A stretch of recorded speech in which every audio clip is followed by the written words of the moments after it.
The stagecoach hadn't even stopped rolling when the man threw open the door. Wade Holloway didn't wait for the driver. He didn't wait for the dust to settle or for the passengers inside to gather their bearings. He grabbed the frame with one thick hand and hauled himself up onto the step, blocking the light, filling the entire opening with his broad shoulders and the smell of whiskey and cattle money. His eyes found Margaret immediately. Not because she was the only woman on board. There was a younger girl sitting near the window, barely 20, with roses in her cheeks and a carpet bag on her lap. Wade's eyes passed over her completely. They landed on Margaret the way a boot lands on something it intends to grind into the dirt. "You the widow?" he said. Not asked. Said. Margaret didn't answer right away. She had Elliot pressed against her side, his small body warm through her coat, his fingers curled around two of hers. She felt him go very still, the way children go still, when they sense something dangerous has entered the room. "I asked you a question." Wade's voice dropped half a register. The other passengers looked away. The young girl near the window suddenly became very interested in the view outside, which was nothing but frozen mud and the back wall of a livery stable. "My name is Margaret Whitmore," she said, "and yes, I've come to Silver Creek." Wade looked her over the way a man looks over livestock. He's already decided he doesn't want.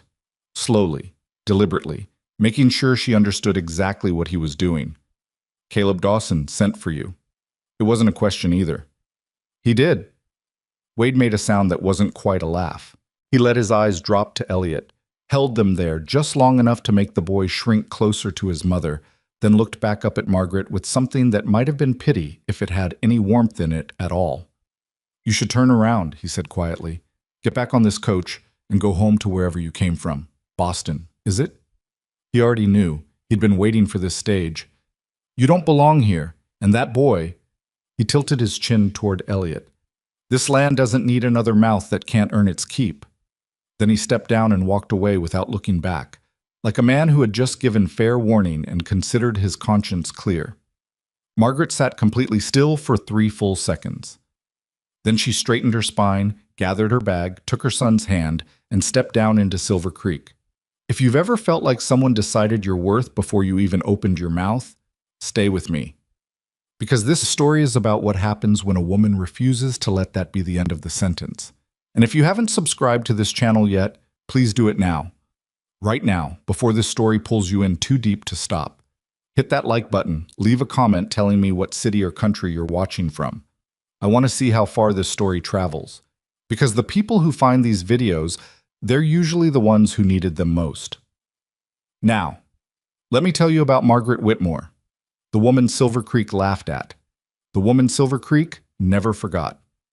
She had packed everything she owned into one trunk and one carpet bag. That wasn't poverty, that was choice.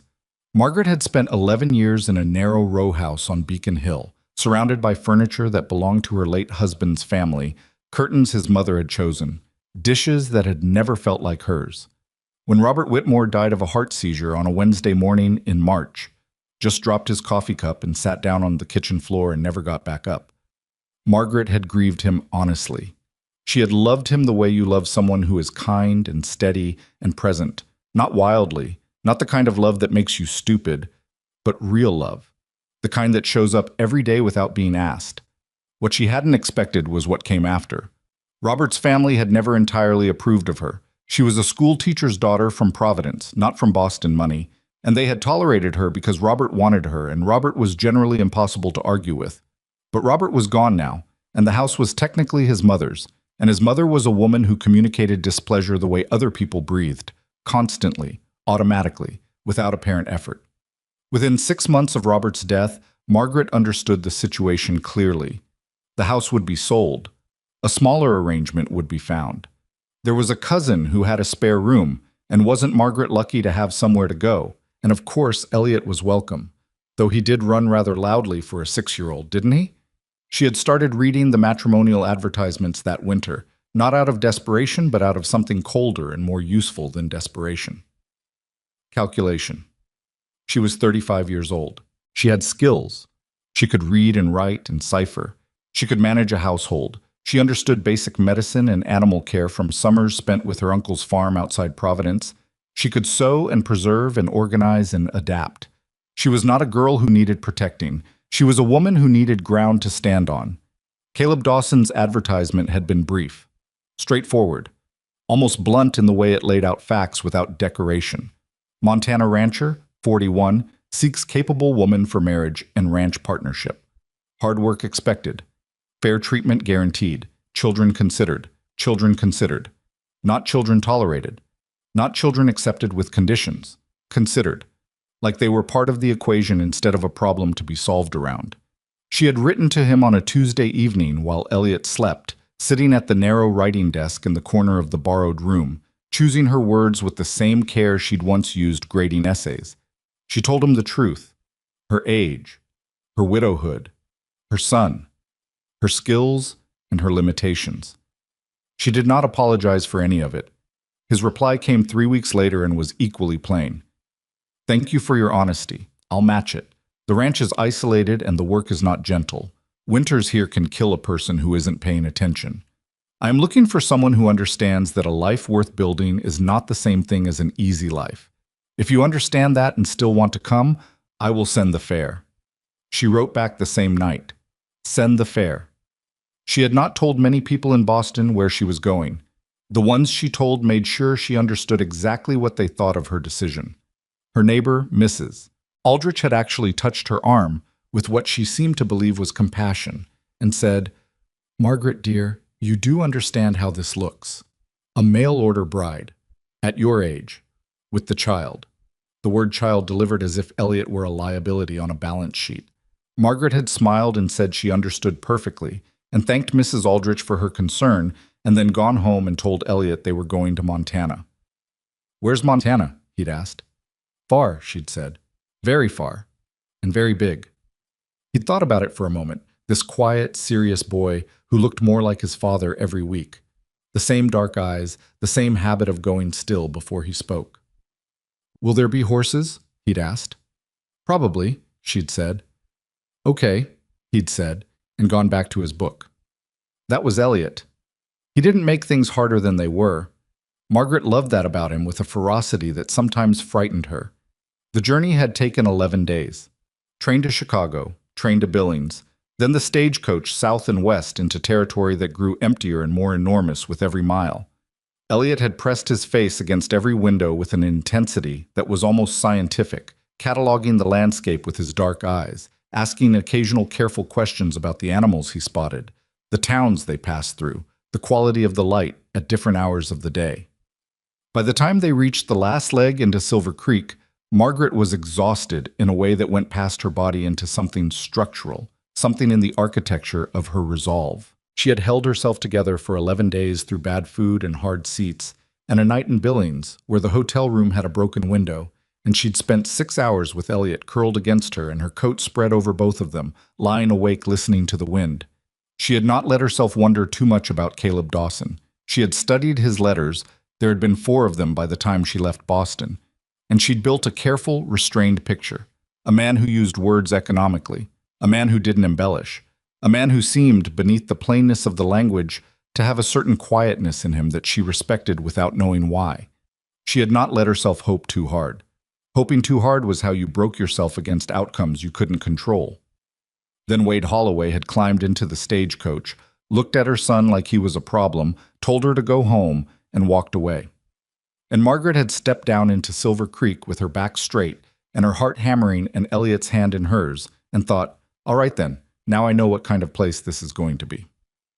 The first person to be genuinely kind to her was the woman who ran the dry goods store.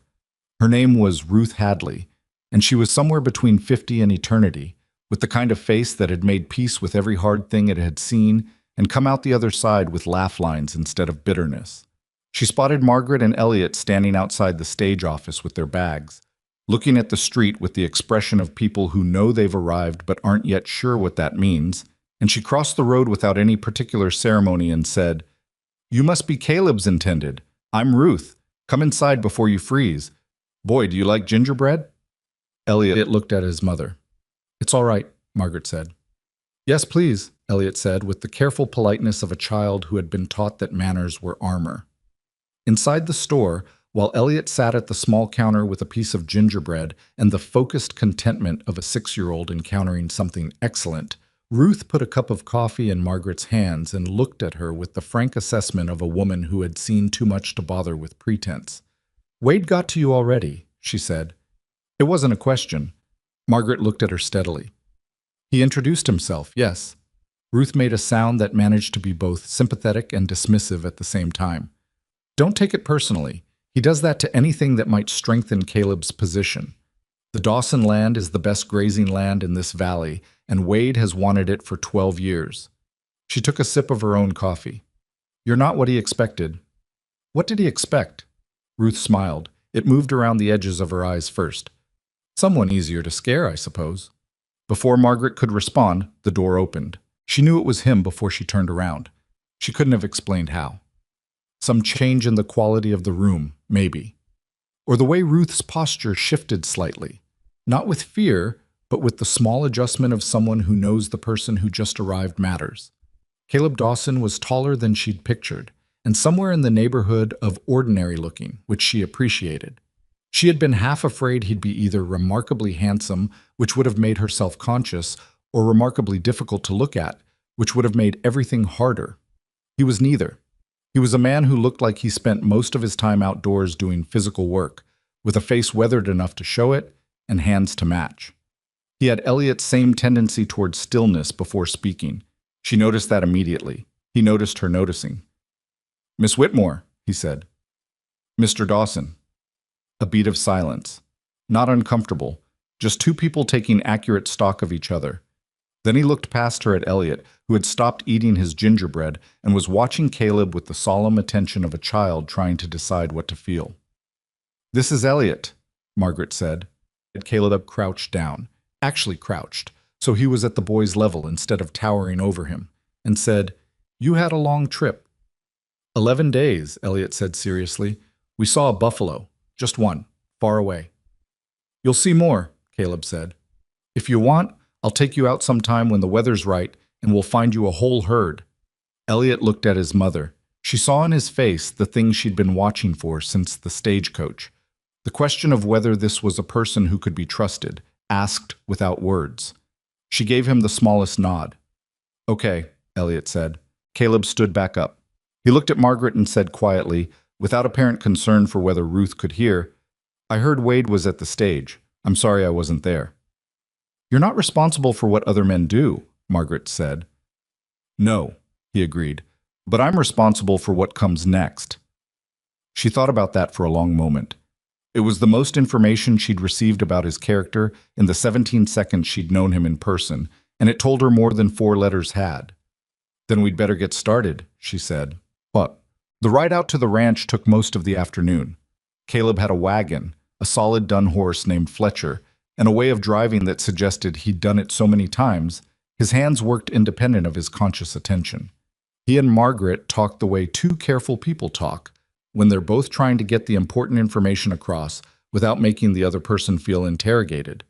He told her about the ranch, the size of it, the state of the herd, the 2 ranch hands he employed seasonally, and the one who stayed year-round, a man named Arlo, who was, by Caleb's accounting, reliable and taciturn, and possibly part mountain goat based on his ability to navigate the winter terrain. Margaret told him about her practical skills, and tried to be precise about it. She didn't list them like accomplishments. She listed them the way you tell a new employer what you can actually do, with an honesty about limits included. "I know enough medicine to deal with most injuries and some illness," she said. "I've set a broken finger, treated a burn, managed a bad fever. I don't know what to do with a gunshot wound." "Hopefully that won't come up," Caleb said. "Hopefully. I can manage accounts if you need it. I'm better at arithmetic than most people give me credit for." He glanced at her briefly. "Most people don't give you much credit for anything. Is that what you're telling me?" She thought about Mrs. Aldrich. About the cousins who'd smiled and called Elliot lively when they meant loud.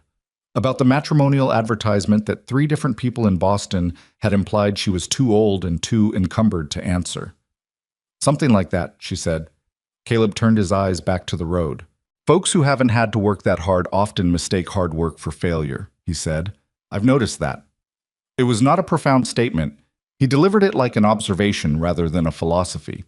But Margaret turned it over in her mind and found it accurate and strangely comforting. Elliot had fallen asleep between them by the time they were an hour out of town, his head listing gradually toward Margaret's arm until she adjusted and let him lean against her. Caleb looked at the sleeping boy and then looked back at the road and didn't say anything, but there was nothing in his expression that suggested the sight bothered him. That mattered to Margaret more than he would ever know. The ranch appeared out of the early darkness, like something that had grown from the land rather than been built on it. It was larger than she'd expected, a main house with real glass windows, a substantial barn, several outbuildings, fencing that stretched out until it disappeared into the dark. It looked weathered and functional and genuinely used. It looked like a place where real life happened. The man waiting by the barn was Arlo. She gathered this before introductions, because he was exactly what Caleb's description had suggested. Somewhere north of 60, with a face like old leather, and the posture of a man who had decided a long time ago that most words were unnecessary. He looked at Margaret with an expression that was not welcoming, but was also not hostile. Assessment without verdict. "Settled in the east room," he said to Caleb. "Thank you," Caleb said. Arlo looked at Elliot, now awake and blinking sleepily in Margaret's arms, and something shifted almost imperceptibly in his face. It might have been recognition of something. Margaret couldn't have named what. "Room next to it's got a cot," he said, "for the boy." "Thank you," Margaret said. He nodded once and went back into the barn. Wow. The first 2 weeks were harder than Margaret had prepared herself for, and she had prepared herself for quite a lot. The work was not the problem. She had expected the work, and the work was simply work. Enormous in quantity, often cold, frequently frustrating in the way all physical labor is frustrating when your body is still adjusting to its demands. She threw herself at it without self-consciousness. She got up before light. She learned the rhythms of the ranch as fast as she could absorb them. She made mistakes and acknowledged them plainly and corrected them and moved forward. What she hadn't fully anticipated was the toll of constant visibility. Every 2 or 3 days they had reason to go into Silver Creek, and every time they went, the town watched. She could feel it, not always overtly, not always cruelly, but watchfully, the way a community watches something it isn't sure about yet. Women who probably would have been neighborly under other circumstances held themselves at slight remove. Men who spoke easily to Caleb said little to her. The deacon's wife, a woman named Patricia Greer, whose opinion apparently carried the weight of civic verdict in Silver Creek, had looked Margaret over in the general store one morning with an expression of polite doubt and said, "I do hope you find the frontier suits you, Mrs. Whitmore. Not everyone takes to it." The implication was clear. Not everyone in this sentence meant Margaret specifically. She had smiled and said, "I find that things suit you or they don't, and the best way to find out is to try." And Patricia Greer had made the same sound Wade Holloway had made on the stagecoach, that particular non-laugh that meant "we'll see," and turned back to her shopping. It was Elliot who suffered more visibly. The other children in Silver Creek had the casual cruelty of children who are parroting adults without understanding what the words mean. A boy of about 8 named Douglas Greer, Patricia's son, Margaret discovered without much surprise, had informed Elliot on his 3rd day that nobody wanted a mail-order bride's leftover kid and that Elliot's father had probably died on purpose to get away. Elliot had not cried. That was almost worse. He'd come home from the afternoon Caleb had taken him to pick up supplies, and he'd been quiet in a different way than his usual quiet, compressed, like something had been pushed down hard. Margaret had coaxed it out of him eventually, sitting on the edge of his cot in the small room that was becoming, slowly, his. She held herself together while he told her. She had become expert at that. The internal split, the part of her that wanted to break apart, held firmly behind the part that her son needed to see stay whole. "What Douglas said isn't true," she said when he finished. "I know," Elliot said. "Your father loved you more than—" "I know, Mom." He said it quietly, without impatience, but with a certainty that told her he had already processed this more than she realized. "I know it's true. I just don't like that he said it." "I know. Is it always going to be like this?" She looked at him, his dark eyes, so serious, so young. She thought about lying, the comfortable lie that things would get easier soon, that people would come around quickly, that Silver Creek would be kind once it knew them better. She thought about how much she hated being lied to and remembered that Elliot hated it too, had hated it since he was 3 years old, with an accuracy that was sometimes unnerving. Probably not always, she said. But for a while, maybe, people take time to change their minds. Why? Because changing your mind feels like admitting you were wrong, and a lot of people would rather be wrong for the rest of their lives than admit it once. He considered this with the particular gravity of a 6-year-old encountering an uncomfortable fact about human nature. That's pretty stupid, he finally said. Yes, she agreed. It is. Caleb found out about Douglas Greer's comment 3 days later. Margaret didn't tell him. Arlo did, apparently, in the way Arlo communicated most things, with about 14 words and an expression that conveyed the rest. She didn't know what Caleb said to whoever he needed to say it to. She didn't ask. What she noticed was that the next time they went into Silver Creek, Patricia Greer crossed the street to speak to her without being prompted. And while the conversation was stiff and brief, the effort was real. And Douglas Greer, when he encountered Elliot near the livery stable, looked at the ground and said nothing at all. It was not resolution, it was a ceasefire. But it was something. What was changing faster, and with less visible effort, was the relationship between Elliot and Caleb. She watched it happen in pieces, the way a wary animal extends its trust, incrementally, with frequent retreat, in stages so small you could miss them if you weren't paying attention. Caleb had started taking Elliot to the barn in the mornings. Not formally, not with any stated purpose, just the door would open, and he'd say, "Coming?" in the same tone he'd used talking to Arlo, and Elliot would slide off his chair and pull on his coat and go. They'd be gone an hour, sometimes more. Margaret learned not to watch for them from the window. She learned to let that hour be its own thing. Once, coming into the barn for a different reason, she'd stopped in the doorway and seen them, Caleb with his hands guiding Elliot's on a piece of harness he was mending, talking quietly about how the leather worked, why it failed where it did, how you felt for the weak point before it snapped. Elliot was listening with the same focused attention he gave to things he genuinely cared about, not the polite half-attention he used when he was tolerating something. His whole body was forward. She backed out of the doorway before either of them saw her.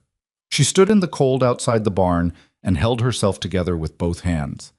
Then she went back to the house and got on with the work. The letter from Wade Holloway arrived on a Friday, which would later seem to her like a thing that could not be coincidence. Fridays being the end of the working week, the moment when a family's guard drops. It was addressed to Caleb, but delivered when Caleb was out on the range. Arlo set it on the table without comment. Margaret didn't open it. When Caleb came in that evening, he read it without expression. Then he set it down and was quiet for a moment. He's claiming a portion of the North Pasture should have reverted to his land after the flood survey 2 years ago, Caleb said. He has a surveyor prepared to testify. Is the claim legitimate? Margaret asked. No. Can you prove that? I have the original survey documents, but Wade has money and a lawyer from Billings, and apparently 3 witnesses who are prepared to say whatever he needs them to say. He was very still, the way she'd come to recognize as him thinking rather than shutting down. The land judge comes through Silver Creek in March.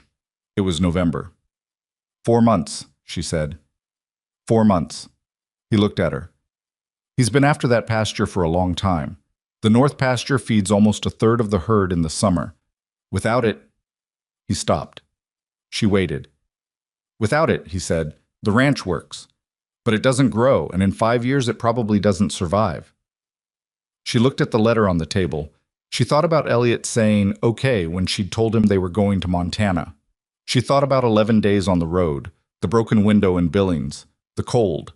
She thought about Wade Holloway on the stagecoach step, his eyes passing over her son like he was nothing. Then we fight it, she said. Caleb looked at her for a moment. Not with surprise exactly. More like a man who had said something to himself privately and was now hearing it confirmed from outside. It'll get worse before it's resolved, he said. Wade doesn't do things partway.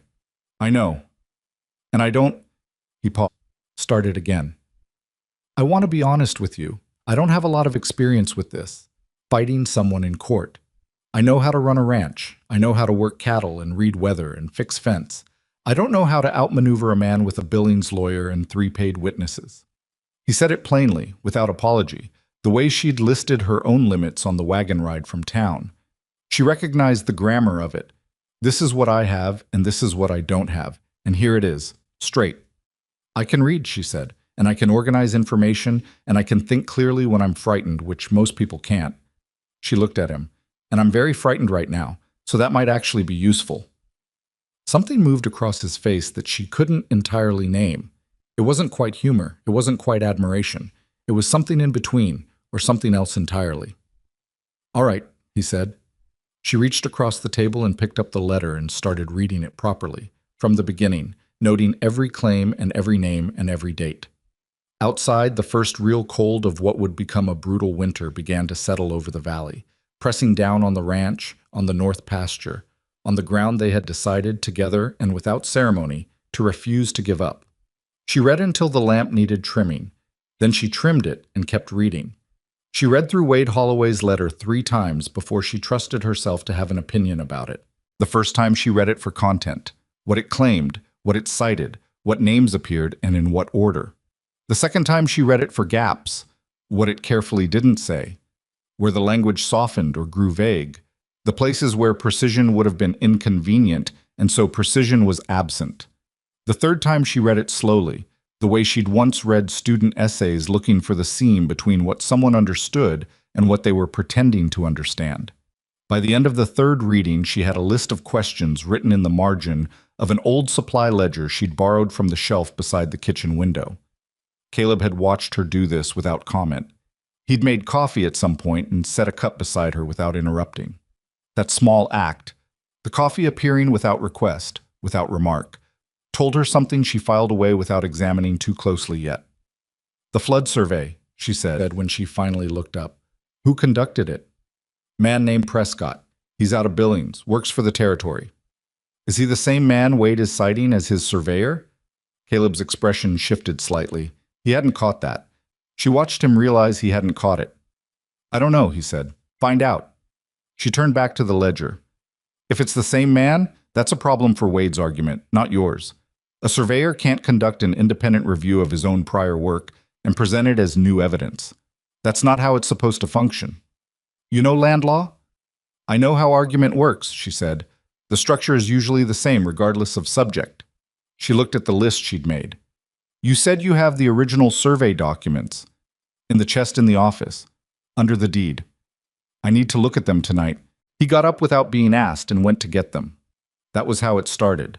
Not with any declaration, not with a moment that announced itself as significant, but with a lamp on a kitchen table, and a woman who read carefully, and a man who had the sense to recognize useful when he saw it and get out of its way. The original survey documents were a mess, not fraudulent. She could see they were genuine, the kind of paperwork generated by people who were thorough but not organized, who recorded everything and filed nothing with any logical system.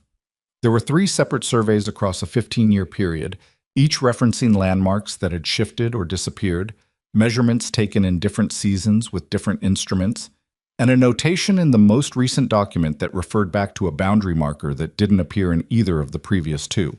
Margaret spread them across the kitchen table in chronological order and weighted the corners with coffee cups and a flat iron and spent the better part of 2 evenings reconstructing a coherent picture of what they actually established. Caleb sat with her the second evening, not because she needed him to, but because she'd begun asking questions that required him to answer. What was the state of the creek in the spring of 1879? Where had the old fence line run before the 81 repair? What did the flood actually take, and what had they rebuilt, and where? He answered in the precise, factual way she was coming to expect from him, and she wrote the answers down in the margins of her ledger in her small, dense handwriting. You write fast, he observed. I used to take dictation for my father's correspondence. He talked faster than most people could follow. She didn't look up from the page. He was a school teacher. He believed in being efficient with words because he believed words were worth something. What happened to him? He died when I was 22. Pneumonia. She finished the notation and looked up. He would have liked Montana, I think. He liked things that were too big to summarize. Caleb looked at her for a moment. Then he looked back at the documents. The boundary marker in the 83 survey, he said. It was an old cottonwood that had been there since before my father bought the land. The flood in 81 didn't take it, but it damaged the roots. It fell 2 winters later.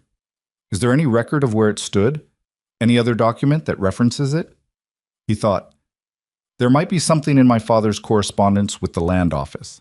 He wrote to them when he first filed the deed. I have his papers in the chest. I never went through all of them. She looked at him. Get the chest. He went and got the chest. They were up until past midnight that night. Arlo came in from the barn at some point, looked at the table covered in papers and cups and the lamp burning low, said nothing, refilled the coffee pot and went to bed.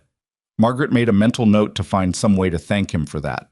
The wordless, practical support of a person who understood when help meant staying out of the way. What they found in the second layer of Caleb's father's papers was a letter from the land office dated 1869, referencing the cottonwood by name and describing its position in relation to the creek with a precision that the later surveys lacked. Someone in the land office had cared enough in 1869 to be specific, and that specificity, 16 years later, was the difference between a claim that might hold up and one that almost certainly would not. Margaret sat back in her chair and looked at the letter. "This is what you need," she said. Caleb leaned over and read it. He read it twice. Then he sat back too, and she saw something in his face release. Not completely, because the legal fight was still 4 months away, and Wade Holloway still had a lawyer from Billings, and everything could still go wrong. But something.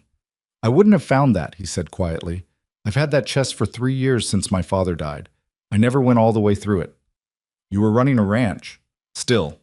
She looked at the letter in her hand and the mess of documents on the table and felt, suddenly, the particular exhaustion that comes not from physical work, but from sustained mental effort over a period of time.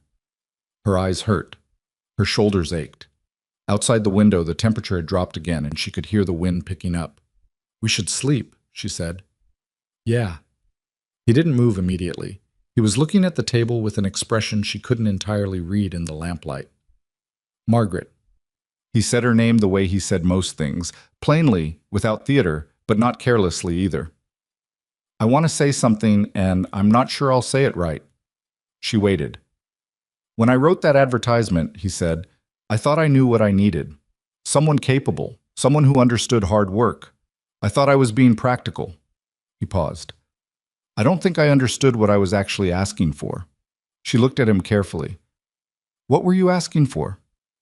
"I don't know exactly." He said it with the discomfort of a man who was not accustomed to this kind of conversation and was making the effort anyway, which she found more credible than ease would have been. "Someone who saw the same things as me, maybe.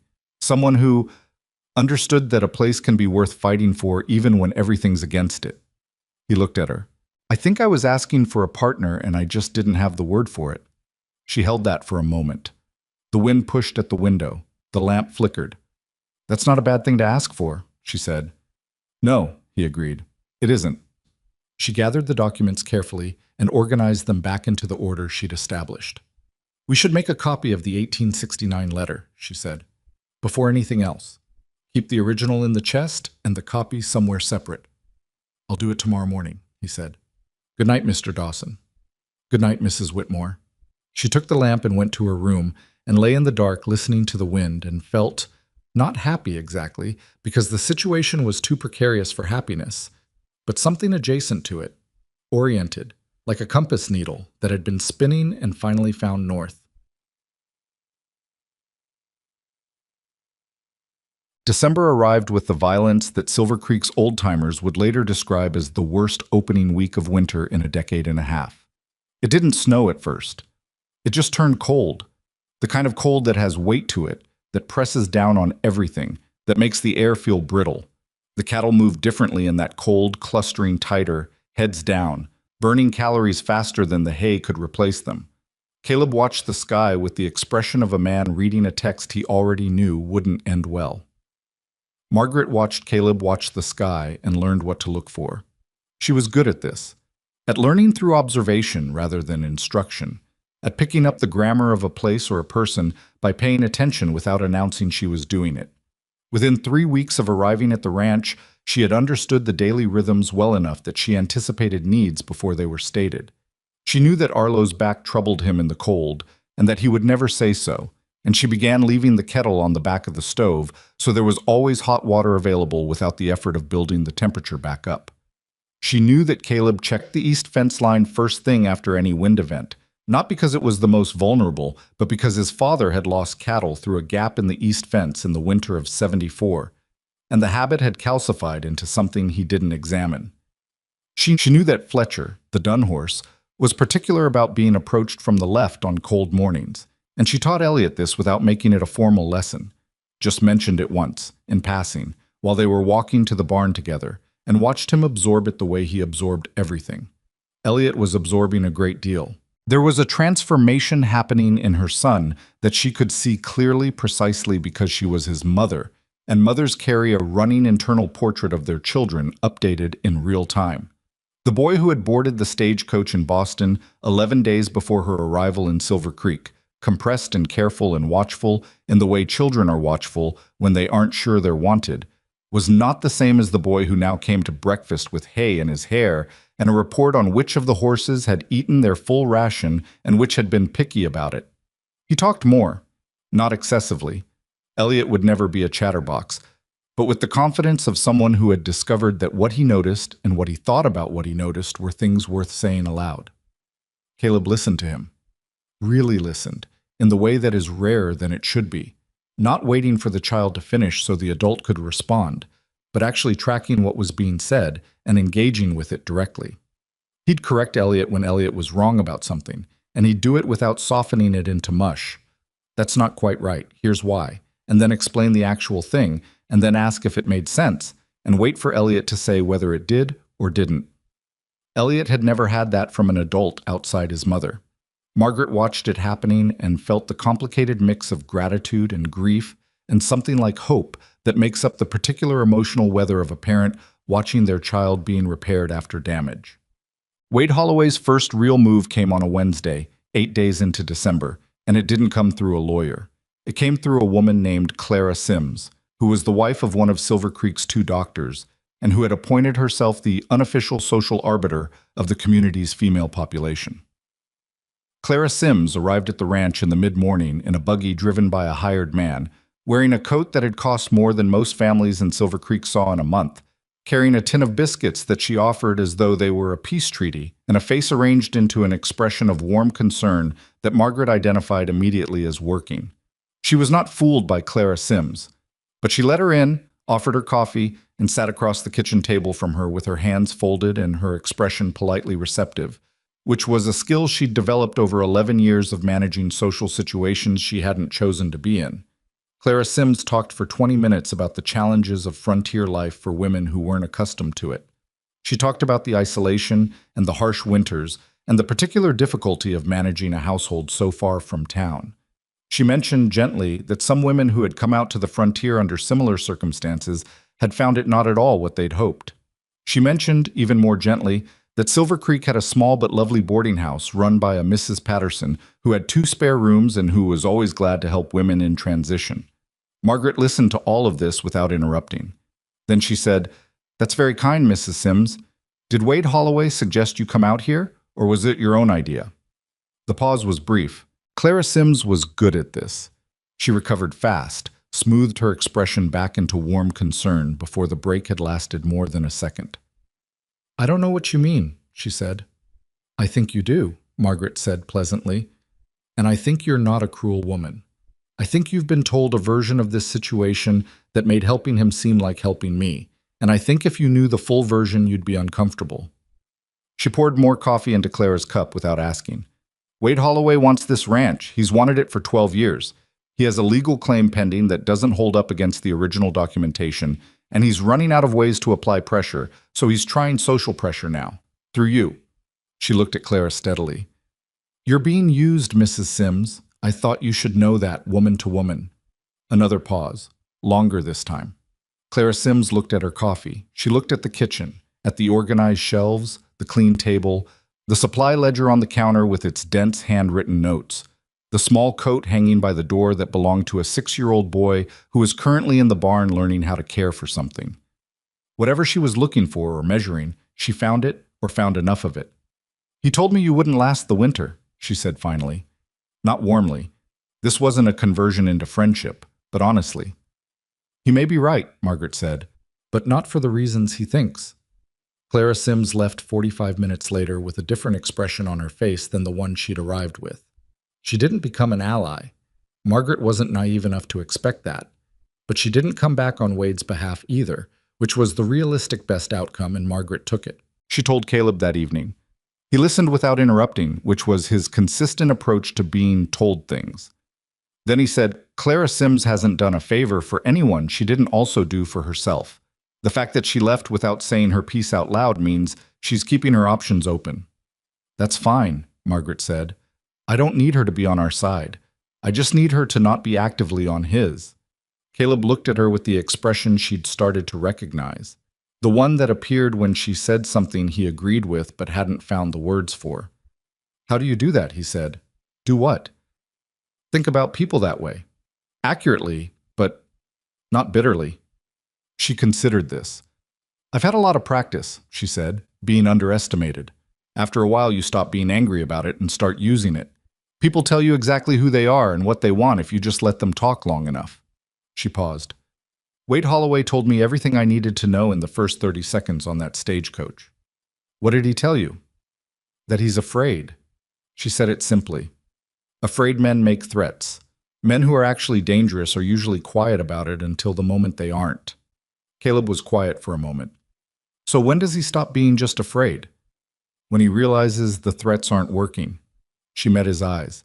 Which means we should expect something else. Soon. The something else came 9 days before Christmas, and it came in the form of a job offer, not to Caleb, to Arlo. A writer came out from Silver Creek with a letter from Wade Holloway's operation, addressed to Arlo Pruitt by name. The letter offered him twice his current wage to come work for the Holloway outfit starting the 1st of January. It mentioned, with the particular precision of a threat that doesn't use threat words, that Dawson Ranch's future in the valley was uncertain and that Arlo might want to consider his own security. Arlo read the letter standing in the barn doorway, his face doing approximately nothing. Then he folded it carefully, put it in his coat pocket, walked into the house, set it on the kitchen table in front of Caleb, and said, No. Then he walked back out to the barn. Caleb looked at the letter. He looked at the door Arlo had gone through. He's been with this ranch for 19 years, he said, not really to Margaret, more to the fact of it. I know, she said. He worked for my father before me. Wade knows that. Which is why he tried, she said, because losing Arlo would have hurt you more than almost anything else he could do short of direct action. He's testing what's available to him. Caleb pushed the letter aside. The gesture had a finality in it. What's he going to try next? If you had to guess. She thought about it seriously because he was asking seriously. He's tried legal pressure and social pressure and trying to pull your people away. The thing he hasn't tried is something that looks like an accident. She watched his face. Your cattle, your fences, something that can't be directly traced to him. She saw the acknowledgement move through him. Not surprised, because he'd probably already thought it, but the sober recognition of hearing it said plainly. I'll talk to Arlo, he said. About the fence checks. More frequent. And the watering points, she said. If the water sources are fouled or blocked, the herd suffers even if nothing structural is touched. He nodded slowly. He was already reorganizing in his head. She could see it, the mental rearrangement of priorities, the assessment of vulnerabilities. She recognized this process because she did it herself and had done it her whole adult life, in different arenas, with different stakes. I should have done this already, he said. You didn't have reason to think it would escalate this fast, she said. I've known Wade Holloway for 12 years. I should have known. She let that sit. He was right, and she wasn't going to take that away from him by disagreeing with it. Sometimes people needed to look clearly at where they'd underestimated a situation. Taking that clarity away was not kindness. You know now, she said. Christmas at Dawson Ranch was not a large occasion. Ruth Hadley came out from Silver Creek on Christmas Eve with a basket and the company of her hired girl, a young Crow woman named Adeline, who said almost nothing but moved through the kitchen with an efficiency that Margaret admired immediately. Ruth brought preserved plums and a cured ham and 3 jars of something she called her mother's apple butter, and which was, by honest assessment, the best thing Margaret had eaten since Boston. They had a quiet dinner. Caleb, Margaret, Elliot, Arlo, Ruth, Adeline. 6 people around a table that could have seated 12, which gave it the feeling not of a sparse gathering, but of people who had deliberately chosen to be in the same room. Arlo sat beside Ruth with the ease of long familiarity, and at some point Margaret realized they had known each other for decades, and that the ease between them had a history she wasn't privy to and didn't need to be. Elliot sat beside Caleb and explained to him, with complete seriousness, that he had observed that the bay mare Caleb called Belle was likely to foal earlier than Caleb expected based on behavioral changes he had noticed over the past week. Caleb listened to this. Then he asked 3 specific questions about what changes Elliot had observed, and Elliot answered them with the same focused precision he brought to everything he cared about. "I think you're right," Caleb said. "I'll watch her more closely." Ruth caught Margaret's eye across the table. Something passed between them.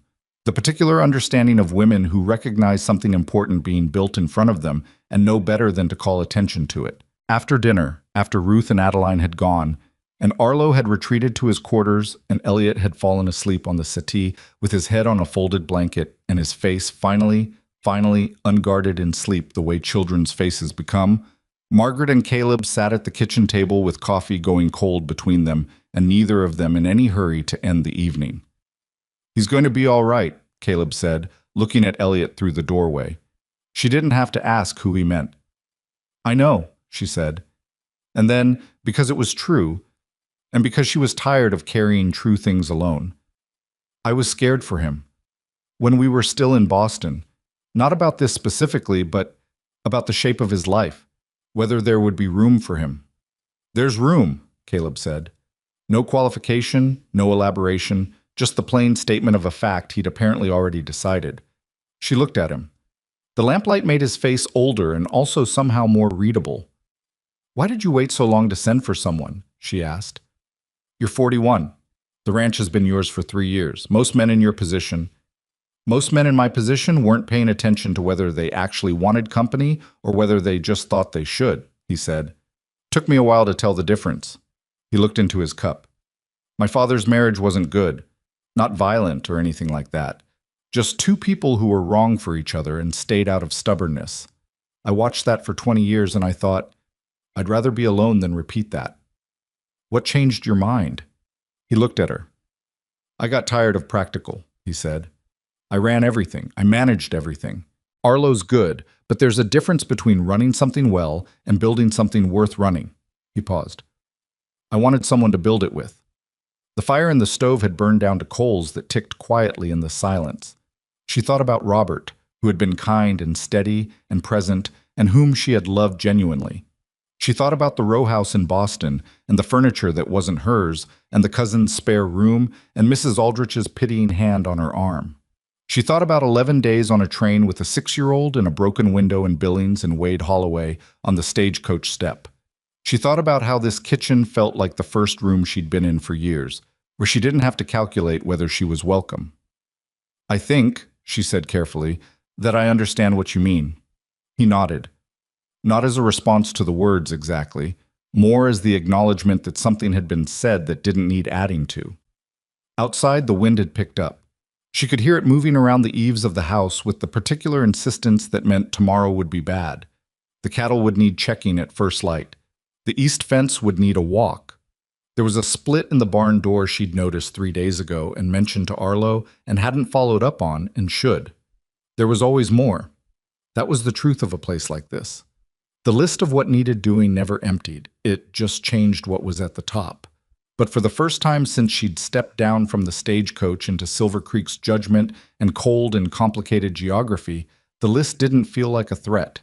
It felt like evidence of something worth maintaining. She finished her coffee, cold as it was. "First light," she said. "First light," he agreed.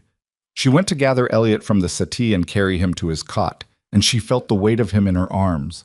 Heavier than he'd been in Boston. She could swear it, though it had only been weeks. And she thought, this is what it feels like when things start, not when things end.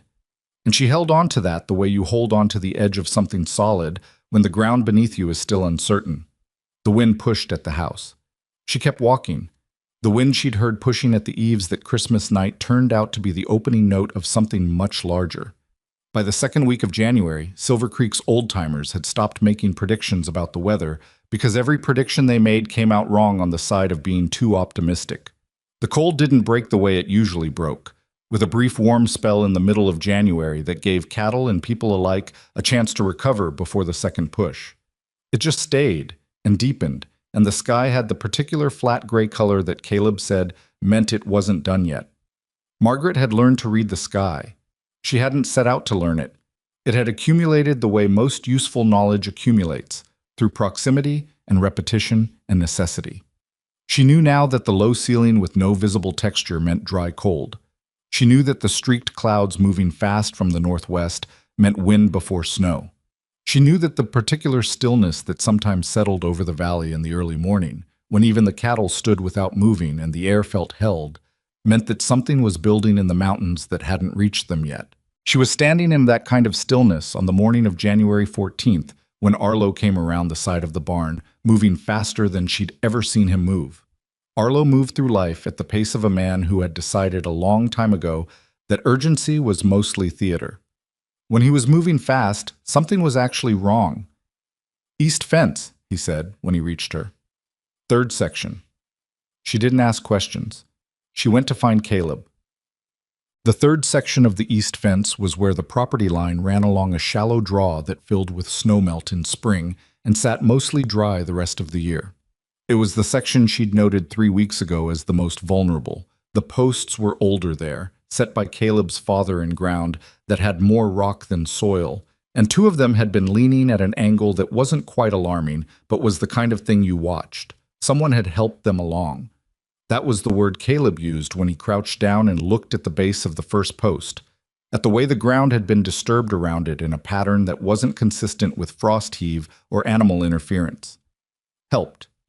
He said it in a flat voice that was not the voice he used when he was angry. It was quieter than that, quiet in the way that meant he was deciding something. "How much of the herd came through?" Margaret asked. "Arlo's counting," Caleb said. He stood up and looked at the gap in the fence line. The broken section was about 40 feet wide enough for cattle to move through freely, which they had. The tracks going through were numerous, spread out, going in several different directions on the other side. The snow beyond the fence line was churned up and then farther out, smoothed by wind into a surface that didn't distinguish one trail from another. "They didn't go on their own," she said. He looked at her. "Cattle don't spread out like that from a break," she said. "They move together. These tracks go in 3 or 4 different directions from the first 50 feet. Something moved them. Or someone." He crouched again and looked at the tracks she was looking at. She watched him see what she was seeing. The divergence too early, too deliberate, the way a practiced eye could read a story in compressed snow if it knew what narrative to look for. "How do you know that?" he asked. "I don't, entirely," she said. "But it's consistent with what you predicted about Wade's next move. Something that looks like an accident." She looked out at the empty range beyond the fence. "The question is where they went and how far." Arlo came back before Caleb could answer. He'd counted what he could see from the barn and the near pasture. The number he gave made Caleb's jaw tighten. 63 head, out of a herd of 212. Nearly a third of the cattle gone into the frozen range. Caleb's first instinct was to go alone. She saw it in the way he turned toward the barn before anyone had spoken another word. The automatic solo movement of a man who had solved every problem on this ranch by himself for 3 years before she arrived, who carried the default setting of solitude the way some people carry posture. "I'm coming," she said. He turned. "It's going to be bad out there. Temperature's dropping and the wind." "I know what the temperature is," she said. "I've been living here for 2 months. I'm coming." "Elliot?" "Arlo will stay with him." She looked at Arlo, who was already nodding without being asked. "He knows. And Elliot is not a child who panics." She met Caleb's eyes. "You need someone who can think if you're occupied with managing the horses or the cattle. One person trying to do all of that alone is how people die out here." He held her gaze for a moment. She watched him work through it, not the chauvinism of a man who thought she couldn't do it, which would have been simple to push against.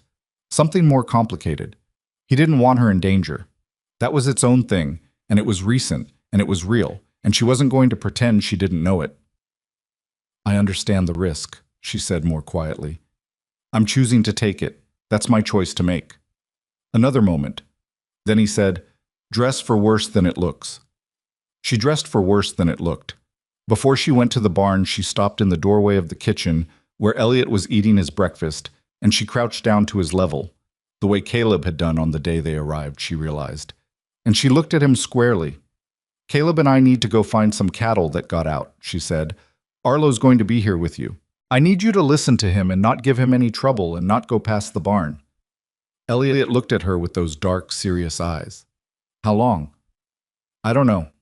Most of the day, probably. He thought about it. Are you going to be okay? She didn't hesitate. Yes. We're going to be careful. She put her hand briefly on his face, and he let her.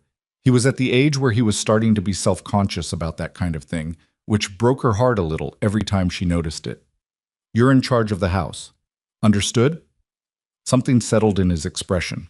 Not relief exactly, more like the particular calm that Elliot found in being given a clear responsibility. Understood, he said. She went to the barn. They rode out in the mid-morning with the cold sitting on everything like a physical weight. Margaret was on a steady gray mare named Vera that Caleb had given her to use in the weeks after arriving. Not the most responsive horse in the barn, he'd said with an apology, but the most reliable in bad weather. And in Margaret's assessment, a few weeks of riding her had confirmed that reliable was underrated. Vera went where she was pointed and maintained her pace through conditions that made some of the younger horses skittish, and right now that was worth more than speed. They took the draw east and then north, following the most logical path the cattle would have taken based on the direction the tracks diverged. The wind was steady from the northwest, and the cold had a quality she hadn't encountered even in the worst of the previous weeks. It wasn't sharp, it was heavy, the kind of cold that doesn't bite so much as press in from all sides and work on your warmth reserves methodically. She kept track of landmarks. She had started doing this the third week after arriving, building a mental map of the territory around the ranch, noting the features that would remain identifiable under snow, the rock formations and tree lines and the shape of the draws and ridges. She'd done it partly out of the habit of a woman who had always paid attention to where she was, and partly from some instinct she couldn't name that said knowing this land was not optional. She was grateful for it now. The terrain rises about a mile north of here, she said, riding up beside Caleb. And there's a bowl on the other side of the rise. I saw it when we did the fence check last month. Sheltered from the northwest. If the cattle were moving with the wind, they'd naturally find it. Caleb looked at her. You noticed that on the fence check. I notice things, she said, not defensively, just as a fact. The bowl is maybe 3 miles from here, he said, if they got that far. He looked at the sky. We have maybe 5 hours of usable light. Then let's not use it standing still, she said. They rode. The landscape did what landscapes do in serious winter.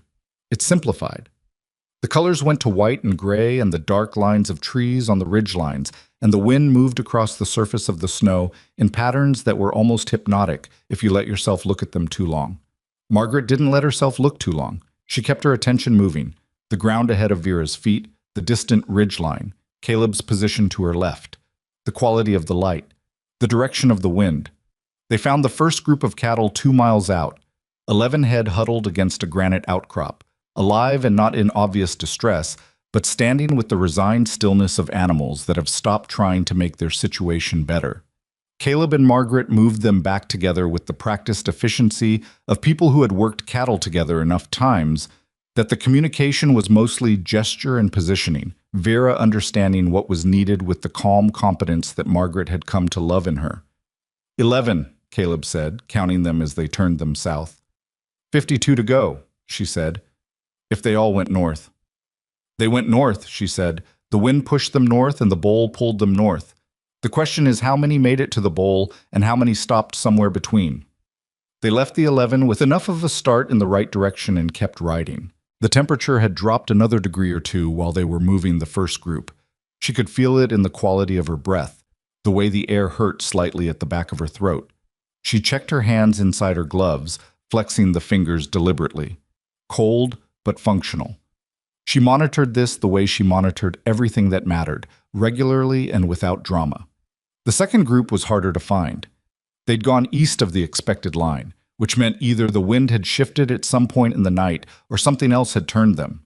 When they finally found the tracks, 14 head moving together more compactly than the first group, which meant they'd been moving in real cold for long enough to cluster, and followed them around a long, shallow curve in the terrain, Margaret understood what had happened. The tracks of a rider paralleled the cattle tracks on the eastern side, not a ranch hand checking on the herd. The rider had been pushing them, keeping them east of where they would naturally have gone, which explained the divergence. She stopped Vera and looked at the parallel tracks. Caleb had pulled up beside her. He saw what she was looking at. Neither of them said anything for a moment. "He planned this," Caleb said finally. His voice was completely level. She had noticed this about him, that anger for Caleb went inward and compressed rather than outward and loud. Someone cut the fence and then drove them, made it look like they just wandered. "He wanted to split the search," Margaret said. "Make it harder to recover all of them before the weather closed in. Maybe lose some to exposure." She looked at the tracks going east. "These didn't make the bowl." "No," he said. "They didn't." They followed the tracks east and found the 14 head in a narrow gully that had sheltered them from the wind, but also trapped them.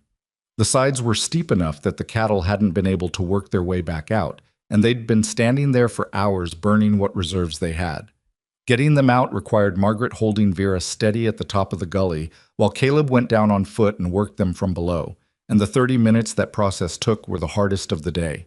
The cold was serious now. The light was changing quality in the way that said afternoon was closer to ending than it felt, and she was maintaining her position on the rim with a focus that left no room for anything except what was directly in front of her. She talked to Vera quietly during those 30 minutes. Not meaningful words, just voice. The continuous, even sound of a human presence that told the horse the situation was manageable, because Vera could read uncertainty in a rider, and right now Margaret couldn't afford for Vera to read uncertainty. She said whatever came into her head. She described the quality of the light on the snow. She mentioned that the granite on the east face of the gully was a different color from the granite in the draw near the east fence, and she'd wondered about that. She talked about Elliot. The cattle came up out of the gully in a group, and Caleb came up after them, breathing hard and with snow packed into his coat sleeves up to the elbow. And he looked at her and said, 14. And she said, 25 to go. And they turned south. The bowl was real, and the cattle were in it. Not all 25, 17 clustered near the southern slope, where a stand of pine trees broke the wind enough to make the space marginally habitable. The other 8 had apparently not made it to the bowl, and were somewhere between there and the ranch, which meant another search on another day. And she could see in Caleb's face the calculation of what that meant in terms of time and exposure and odds. "We take these 17 now," she said. "The other 8. If they haven't found shelter, they're already in trouble, and rushing isn't going to change that. If they have found shelter, they'll still be there tomorrow." "Tomorrow might be worse," he said. He was looking at the sky. "Tonight might be worse," she said. "We have maybe an hour and a half of light." He knew she was right. She could see him accepting it and not liking it, which was fair. Not liking a correct decision didn't make it wrong. They turned the 17 south and began moving them back toward the ranch. It was on the return, with the cattle moving steadily ahead of them and the light going flat and gray across the snow, that Caleb's horse stumbled. Not dramatically. Fletcher was a solid horse, and he caught himself in 2 steps and kept moving, but those 2 steps were wrong. A hitch in the right foreleg that wasn't there before. A subtle favoring that a person who hadn't been watching carefully wouldn't have caught. Margaret caught it because she'd been watching Caleb as much as the terrain for the past hour, tracking his condition the way she tracked everything she was responsible for. "Fletcher's off," she said. Caleb slowed and looked down. He circled once and looked at the leg. "Ice ball in the shoe," he said. "Maybe, or something else." He dismounted carefully, and she watched him run his hand down Fletcher's foreleg in the cold, and she watched his face when he straightened. "How bad?" she said. "Bad enough that I shouldn't push him the last 2 miles. She looked at the cattle. 17 head, moving well, pointed south. The ranch invisible in the distance behind the slope, but findable if you knew the terrain. She looked at the light. She looked at Caleb. "Can you lead him and keep the cattle moving?" she asked. "Alone? No. Not and keep them together." He was already working through options. She could see it. Neither of their options was good. A lame horse, 2 miles to cover, fading light, and 17 cattle that would scatter if they weren't properly managed. "Double up on Vera," she said. He looked at her. "She can carry us both for 2 miles," Margaret said. "She's carried heavier loads than 2 people in reasonable country. It's not comfortable, but it's possible." She looked at Fletcher. "We tie his lead to the saddle and he walks easy.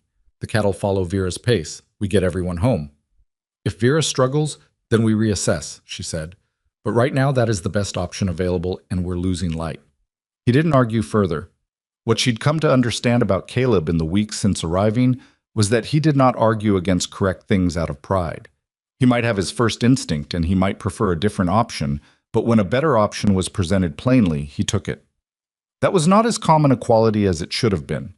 Getting both of them onto Vera without upsetting the horse or the cattle required a particular kind of controlled practicality that left no room for self-consciousness. I took the front, she sat behind him and held the cantle with both hands, and Vera adjusted her footing deliberately in the way of a horse that understood the change in load and was deciding how to carry it. Fletcher's lead went to the left side of the saddle ring and they started south. It was close quarters. There was no way for it not to be. She could feel his back against her front with every step Vera took, and she was aware of this in a way she didn't entirely know what to do with, and set aside as firmly as possible for the duration of the ride. This was not the moment. This was survival logistics, and she treated it as such. What she noticed anyway, despite her best efforts to not notice anything irrelevant, was that his breathing was off. Not dramatically, just slightly faster than the level of exertion required, and shallower. She'd heard this before. Her husband Robert had done it in the last year of his life when his heart was working harder than it should have been, though for entirely different reasons. She pressed her attention against the rhythm of it and decided it was tension rather than physical trouble. The accumulated tension of a man who had watched his ranch threatened for months, and now spent a day in serious cold recovering what should never have been taken, and who was carrying it all in the particular private way that men of his type carried things they didn't know how to put down. She didn't say anything about it. There was nothing to say. What she did, without deciding to do it, was ease her grip from the cantle and put one hand flat against his back, between the shoulder blades.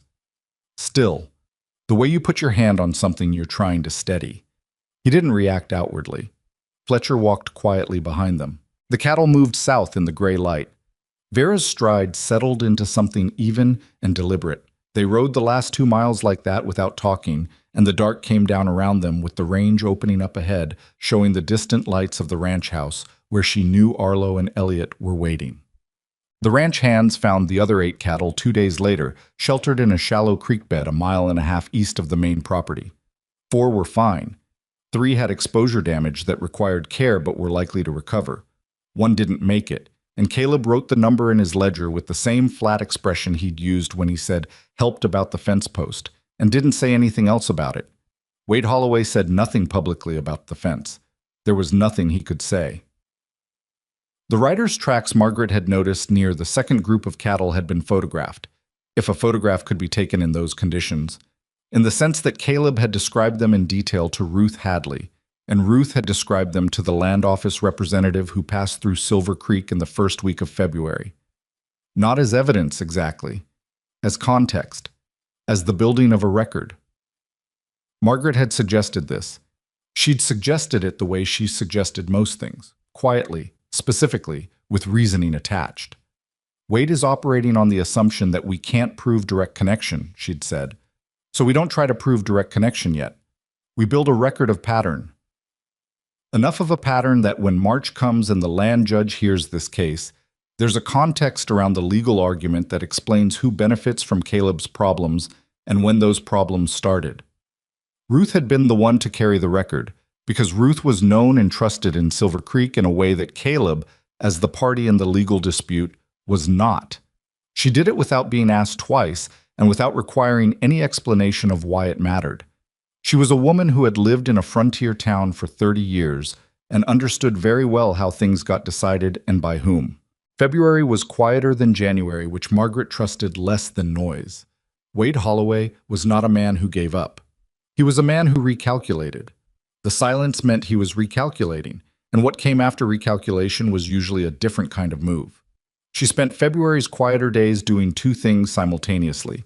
The first was preparing the legal case. She had written, by the third week of February, a careful document that organized all of Caleb's evidence in chronological order with the 1869 letter from the land office as its anchor, cited the relevant survey methodology, and identified the specific inconsistencies in Wade's surveyor's position. She was not a lawyer. She said this plainly in the document's opening, which Caleb had read twice, and then looked at her in a way she'd come to associate with the specific surprise of a person who keeps encountering competence where they didn't expect it. She was not a lawyer, but she could organize an argument, and this argument was organized. The second thing she was doing was watching Elliot. He had changed again. He was still changing, in fact, in the way children change when they are in the right environment. Not abruptly, but continuously, like something in growth that you don't notice day to day, but that is visibly different when measured across weeks.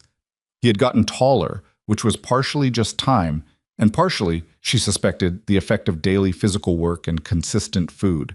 He had gotten more confident in the specific way that comes from accumulated competence, from knowing how to do things, real things, things that mattered. But what she was watching for was something more particular. She had noticed that Elliot, in the weeks after the cattle recovery, had started sitting closer to Caleb in the evenings. Not dramatically, not curled against him or anything that announced itself. Just closer, within arm's reach instead of across the room. And she had noticed that Caleb, without any visible adjustment or acknowledgement, had started angling slightly toward the boy in return. The way two things naturally orient toward each other without either of them deciding to. She watched this happening and felt the particular complicated love of a mother who understands that what her child needs most right now is something she cannot personally provide, and that providing it requires knowing when to stay out of the way. It was during one of these evenings, in the second week of February, that Elliot asked Caleb a question that Margaret heard from the kitchen doorway. "Were you scared?" Elliot asked.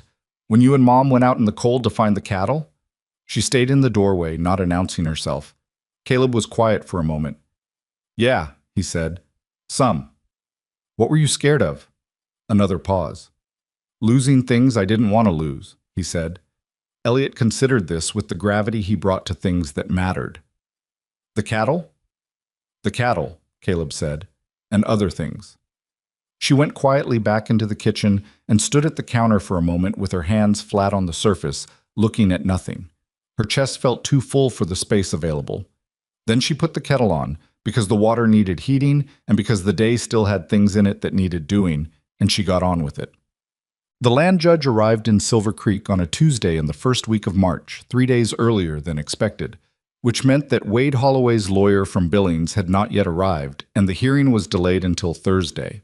Those 2 extra days were a gift Margaret hadn't expected, and she used them. She spent Wednesday afternoon in Ruth's store, sitting at the counter with Ruth's coffee and her own carefully organized document, going through the argument one more time. Not because the argument had changed, but because she needed to think it through from the outside, the way a person checks a map before a journey, even when they already know the route. Ruth sat across from her and asked the hard questions, the ones a skeptical judge would ask, the ones that didn't have comfortable answers. And Margaret worked through them one at a time, and when she didn't have a good answer for something, she said so, and Ruth asked the next question. "The 1869 letter," Ruth said. "Wade's lawyer will say it's too old to be definitive, that the boundary conditions changed in the interim." "They didn't change," Margaret said. "The cottonwood fell, but the land office letter describes its position in relation to the creek bed, which hasn't materially changed. If anything, the flood of '81 reinforced the creek's position. It cut deeper in the same channel. It didn't shift course." She looked at her notes. "We have the creek's position documented in the '79 survey and the '83 survey, and they're consistent with the '69 description. 3 data points in 14 years, all showing the same relationship." "The '83 survey is the same surveyor Wade is using," Ruth said. "Which is a problem for Wade," Margaret said, "because if his surveyor's own most recent work contradicts his current testimony, one of the two is inaccurate. Either the '83 survey was wrong, which undermines Wade's claim, since he's relying on the same man's authority, or the current testimony is wrong. Either way, there's a credibility problem." Ruth was quiet for a moment. "You should be there," she said, "at the hearing. Caleb will present it." "Caleb's a good man, he's not a talker," Ruth said flatly. "Lawyers talk, judges talk. Wade's Billings attorney is going to talk. Caleb standing there being honest isn't going to be enough against someone who knows how to frame an argument. Margaret looked at her. Women don't generally address the land court. Women don't generally save cattle herds in January snowstorms either, Ruth said, from what I understand. Margaret looked back at her document. The argument was good. She knew it was good. The problem with a good argument was that it was only as effective as the person presenting it. I'll talk to Caleb, she said. Caleb's response, when she raised it that evening, was not what she expected. She'd prepared for resistance. She'd organized her reasoning. She'd anticipated his likely objections. She'd framed it as practical rather than personal. She sat down across from him after Elliot was in bed and she laid it out clearly. Ruth's observation, the specific weakness of a nonverbal presentation against a practiced legal advocate, the value of having someone at the table who had built the argument and could respond in real time to challenges. He listened to all of it. Then he said, "I know." She stopped. "I've been thinking the same thing since last week," he said. "I just wasn't sure how to say it without—" He stopped, started again. "I didn't want you to think I was asking you to do something I should be able to do myself." She looked at him. "You can do plenty of things yourself," she said. "That's not the question. The question is what gives us the best chance on Thursday." "You do," he said, simply. "You give us the best chance." She held that for a moment. It was not a comfortable thing to be relied on. Comfort was not the right word for it. It was weightier than comfortable. It required something of her, this particular kind of trust, in a way that affection or admiration wouldn't have. "All right," she said, "then I'll need to speak to the judge before the hearing starts, to establish standing." She looked at the document. "And I need you to not react to anything Wade's lawyer says, regardless of what it is. The fastest way to undermine a good argument is to let the other side make you angry in public." Caleb looked at her with the expression she recognized.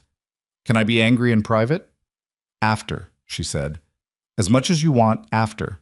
The ghost of something moved across his face, not quite a smile, but close. "Deal," he said.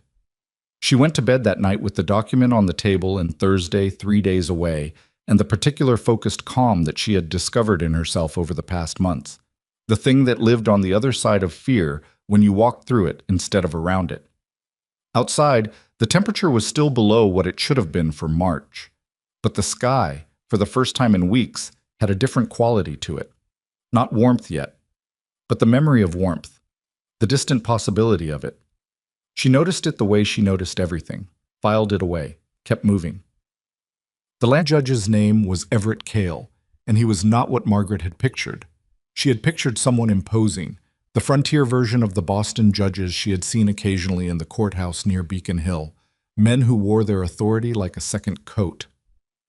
Everett Cale was a small man in his late 50s with a neatly trimmed gray beard and the slightly distracted air of someone whose mind was always running a conversation parallel to the one actually happening. He arrived Thursday morning in a buggy driven by a young clerk who looked cold and unhappy, and he walked into the Silver Creek Meeting Hall, which served as courtroom, town assembly space, and occasional overflow lodging, apparently, without any ceremony, set his bag on the front table and began reading papers before anyone had formally greeted him. Margaret had arrived 40 minutes early. This was not an accident. She had thought carefully about how to establish her presence before the hearing began, because the easier problem to solve was the one that didn't become a problem in the first place.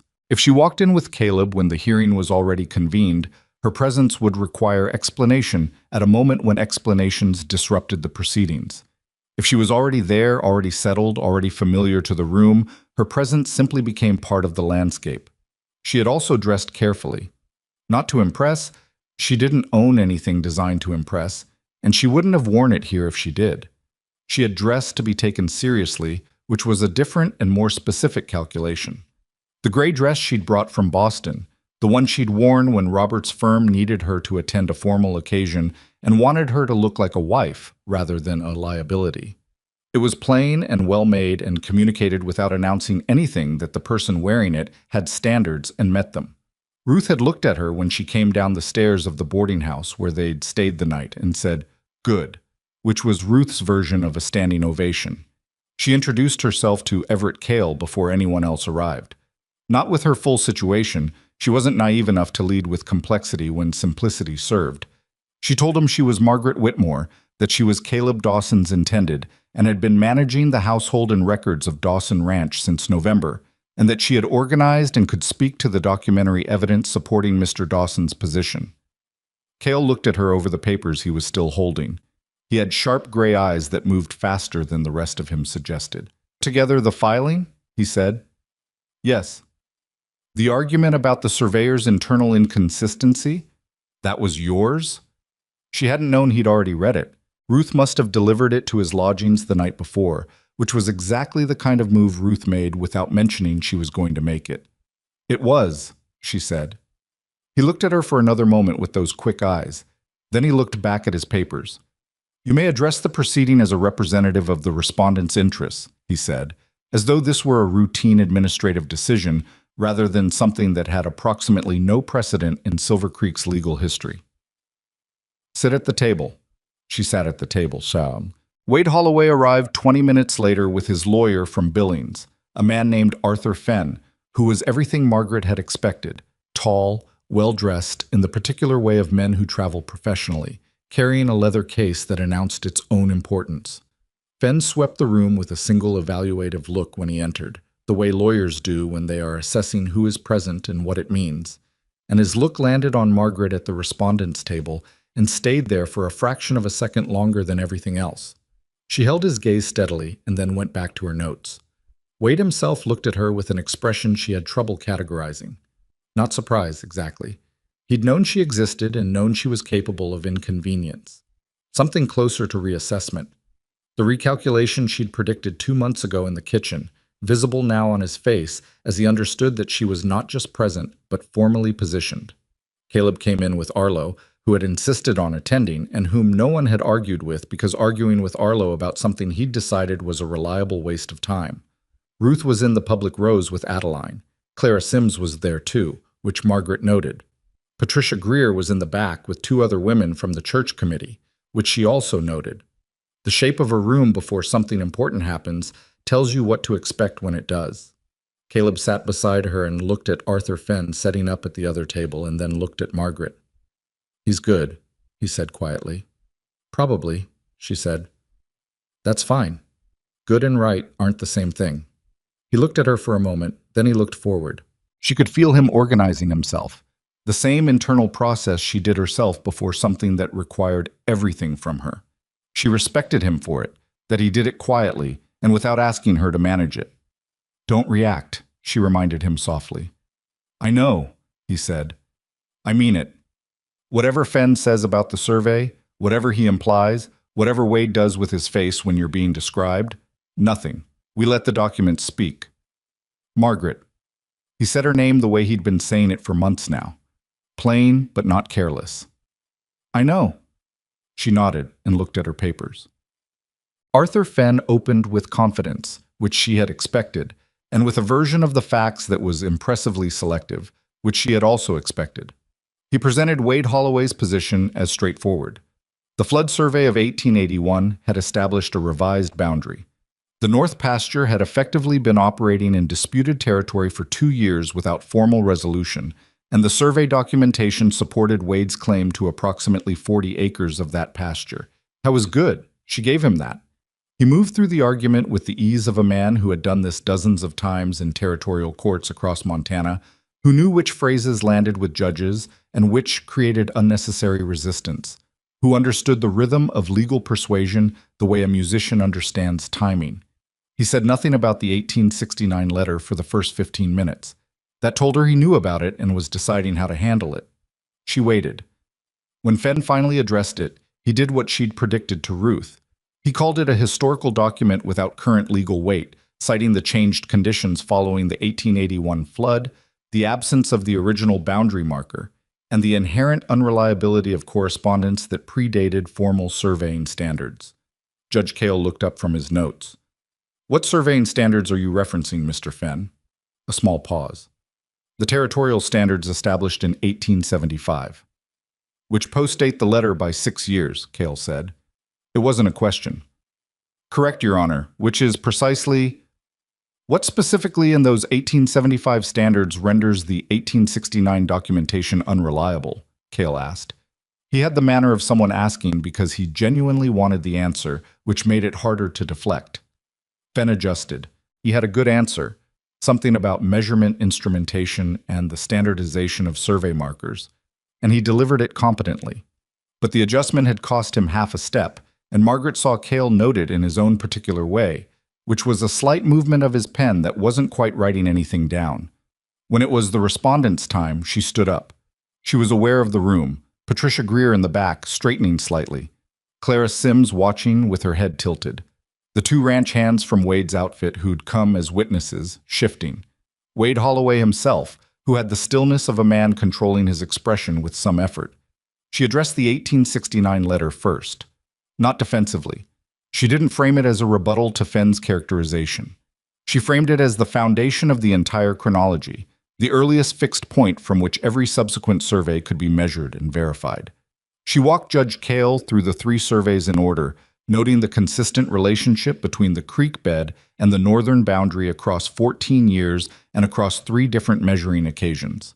She noted that the variation between the 3 surveys was within the expected range of surveying error for the period, and that all 3 surveys, when their measurements were plotted, placed the boundary in a location consistent with the 1869 letter and inconsistent with Wade Holloway's current claim. Then she addressed the surveyor. She did it without accusation.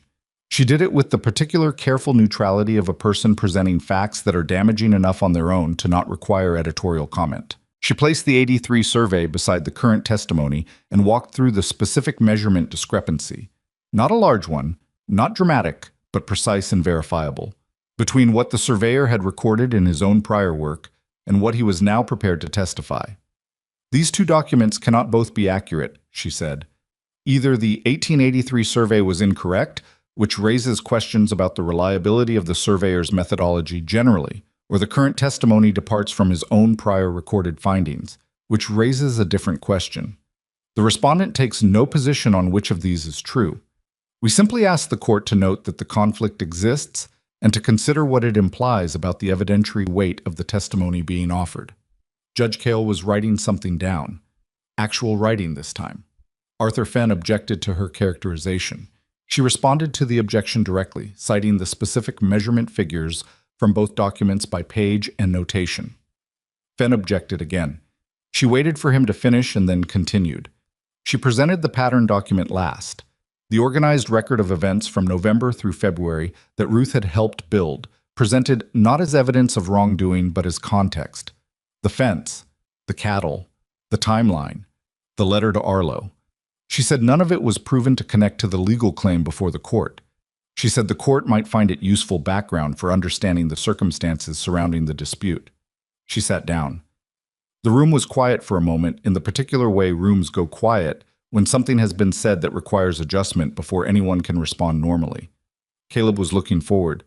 She could see his jaw was tight, but his hands on the table were still. I was keeping his word. She put her own hands flat on the table and waited. Judge Cale took an hour. He went into the back office that Silver Creek's town council used for their meetings, taking the documents with him, and the meeting hall slowly filled with the sound of people who had been holding their breath beginning to breathe again. Wade Holloway spoke in low tones with Arthur Fenn. Margaret could not hear what they were saying and did not try to. Caleb got up and walked to the window and stood there looking at the street outside. And Arlo went and stood near him without talking, and that was its own kind of conversation. Ruth appeared at Margaret's elbow with a cup of coffee that had come from somewhere Margaret couldn't identify and didn't question. "You were good," Ruth said. "We don't know yet," Margaret said. "You were good," Ruth repeated. "Regardless." Margaret drank the coffee. It was terrible, thin and slightly burnt in the way of coffee made in large quantities for an indifferent crowd, and she drank it gratefully. The hour passed the way hours pass when the outcome of something important is pending, not slowly or quickly, but with a strange irregularity, some minutes feeling stretched and others collapsed. She spent it reviewing her own argument in her mind, looking for the places where she could have been clearer, more precise, more anticipatory of Fenn's objections. She found 3.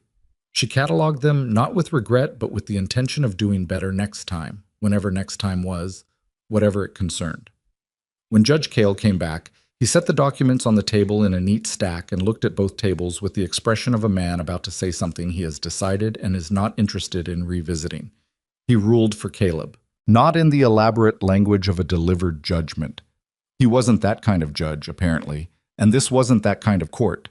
He said, in plain language that took about 3 minutes, that the documentary evidence presented by the respondent established a consistent and credible boundary record that predated and superseded the claimant's survey interpretation. He said the surveyor's inconsistency between his 1883 work and his current testimony was a material concern that he was noting in the record. He said the claim was dismissed and the north pasture remained within the legal boundaries of Dawson Ranch. Then he picked up his bag and said something to his clerk and walked out. The room reorganized itself in the way rooms do when a tension that has been building for months suddenly releases. Not cleanly or all at once, but in stages, different people processing at different speeds. Ruth made a sound that was not quite a word.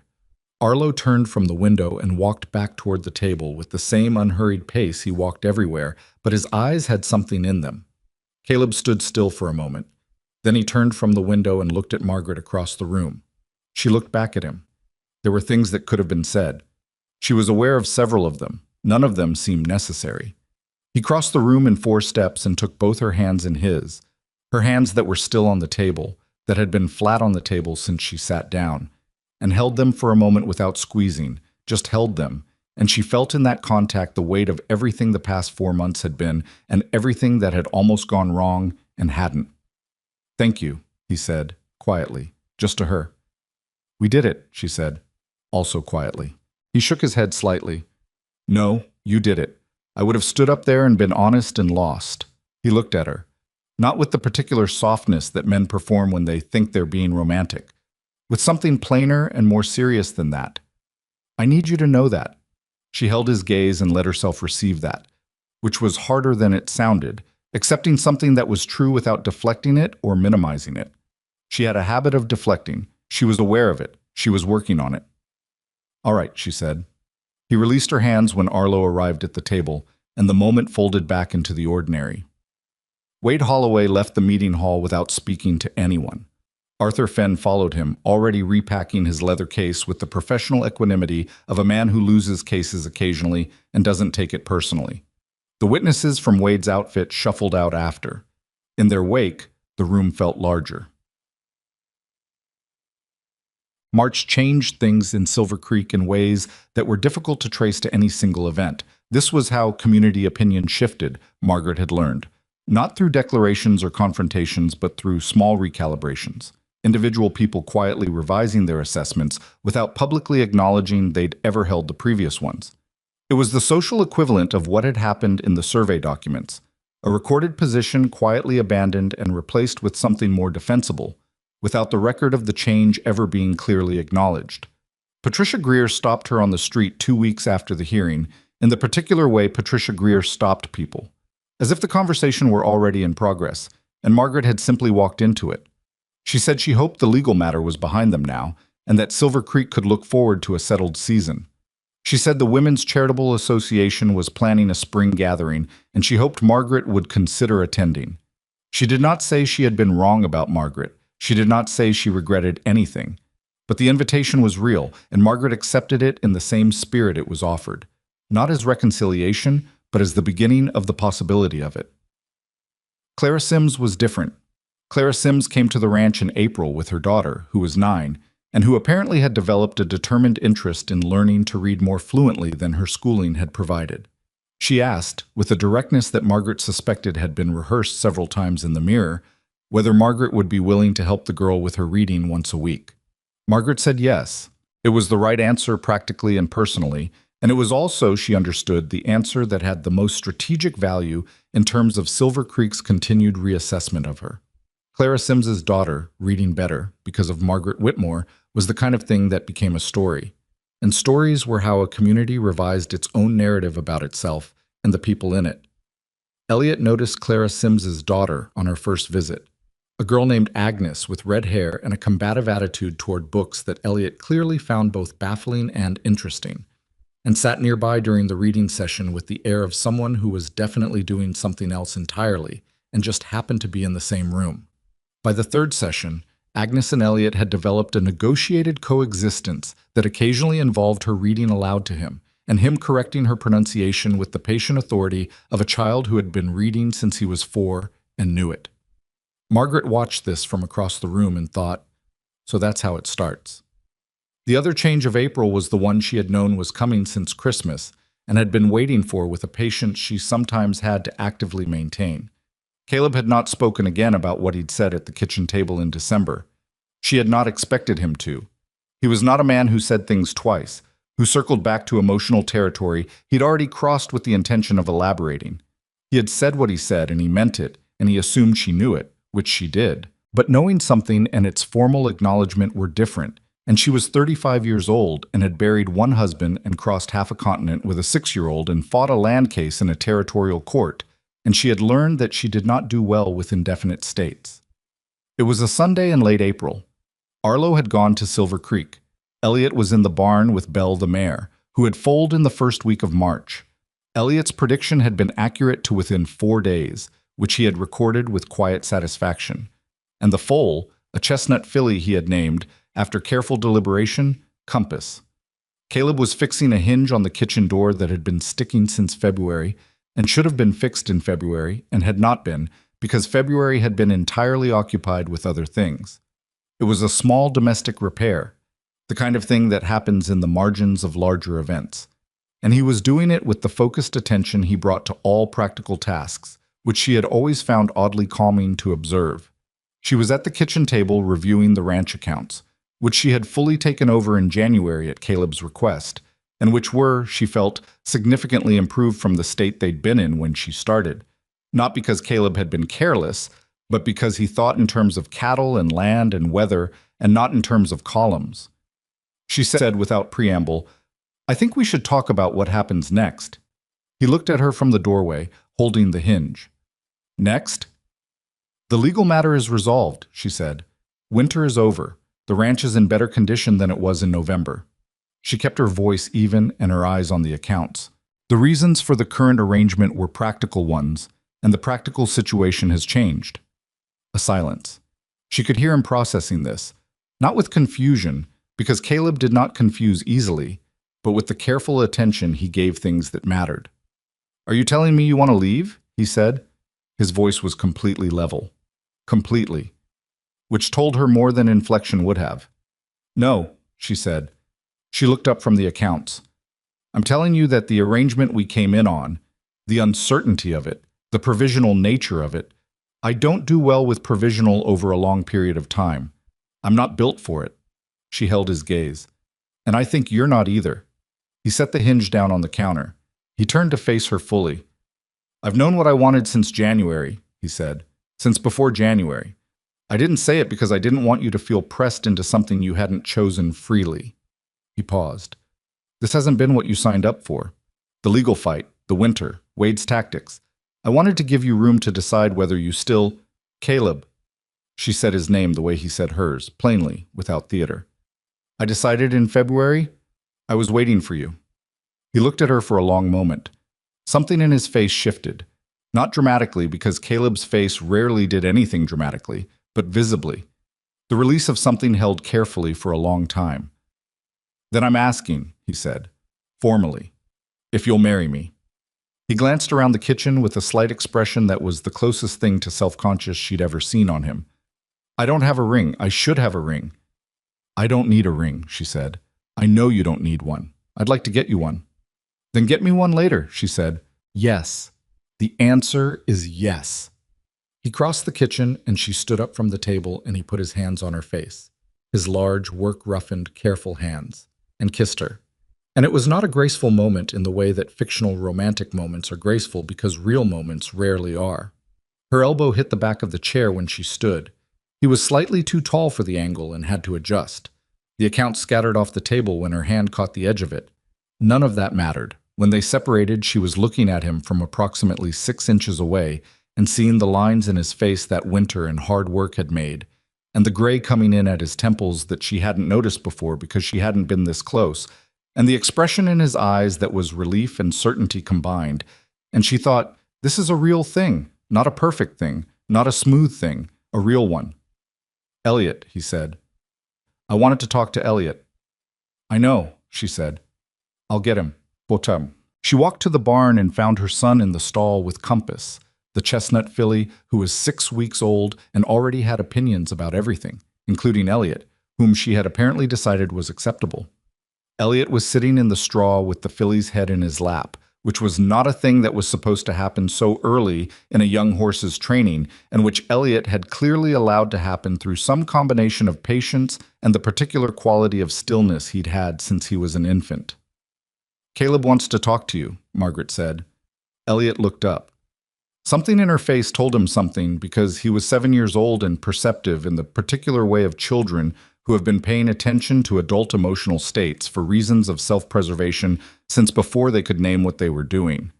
His expression changed slightly. Is it good or bad? He asked. Come find out, she said. She walked him back to the house and stopped in the kitchen doorway, and did not follow him in, because this was not her conversation. This was his. She stood in the doorway and heard Caleb say, Come sit down a minute, and heard Elliot's footsteps on the kitchen floor, and then she walked away because she didn't need to hear the rest. She went to the east fence line, the third section, the one that had been repaired in January after the sabotage, the one where the posts were still slightly newer than the others around them, a visible mark of the thing that had been done and the thing that had been answered. She stood there in the April sun, which was real sun now, carrying actual warmth, the kind that went past the surface and reached something. She stood there for a while. When she came back, Elliot was in the kitchen helping Caleb reassemble the hinge on the door. They were working in the focused parallel silence of two people occupied with the same task, Elliot holding the door steady, while Caleb set the screws and Caleb saying, Hold it level, not tilted, and Elliot making the small adjustment without being told twice. She stood in the yard and watched them through the open door. She could not see Elliot's face from this angle, only the back of his head, the dark hair that looked more like Robert every month, and also, she had begun to think, less exclusively like Robert as the months passed, as if the boy inside it was becoming more specifically himself, and less a composite of his origins. Caleb looked up and saw her in the yard. Whatever he saw in her face made him say something quietly to Elliot, and Elliot turned and looked at her, and his expression was the one she'd been watching for since they'd left Boston. The one that appeared when he stopped calculating and just existed in a moment without guarding against it. We fixed it, he said, meaning the hinge. I can see that, she said. He turned back to examine their work with the satisfaction of someone who has done a useful thing and knows it.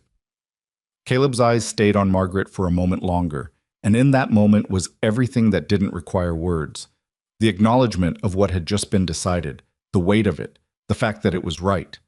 Then he looked back at the door too, testing the swing of it, and said, Finally. And Elliot said, It was sticking on the left, with the authority of someone who had been observing this problem for months. And Caleb said, I know it was sticking on the left. And Elliot said, Just making sure you noticed. Margaret laughed. The sound of it surprised her slightly, the full, uncalculated quality of it. The kind of laugh that happens when something is genuinely funny and your body doesn't ask permission first. Caleb looked at her with his almost smile. She came inside and closed the door behind her, the door that swung cleanly now, that didn't stick.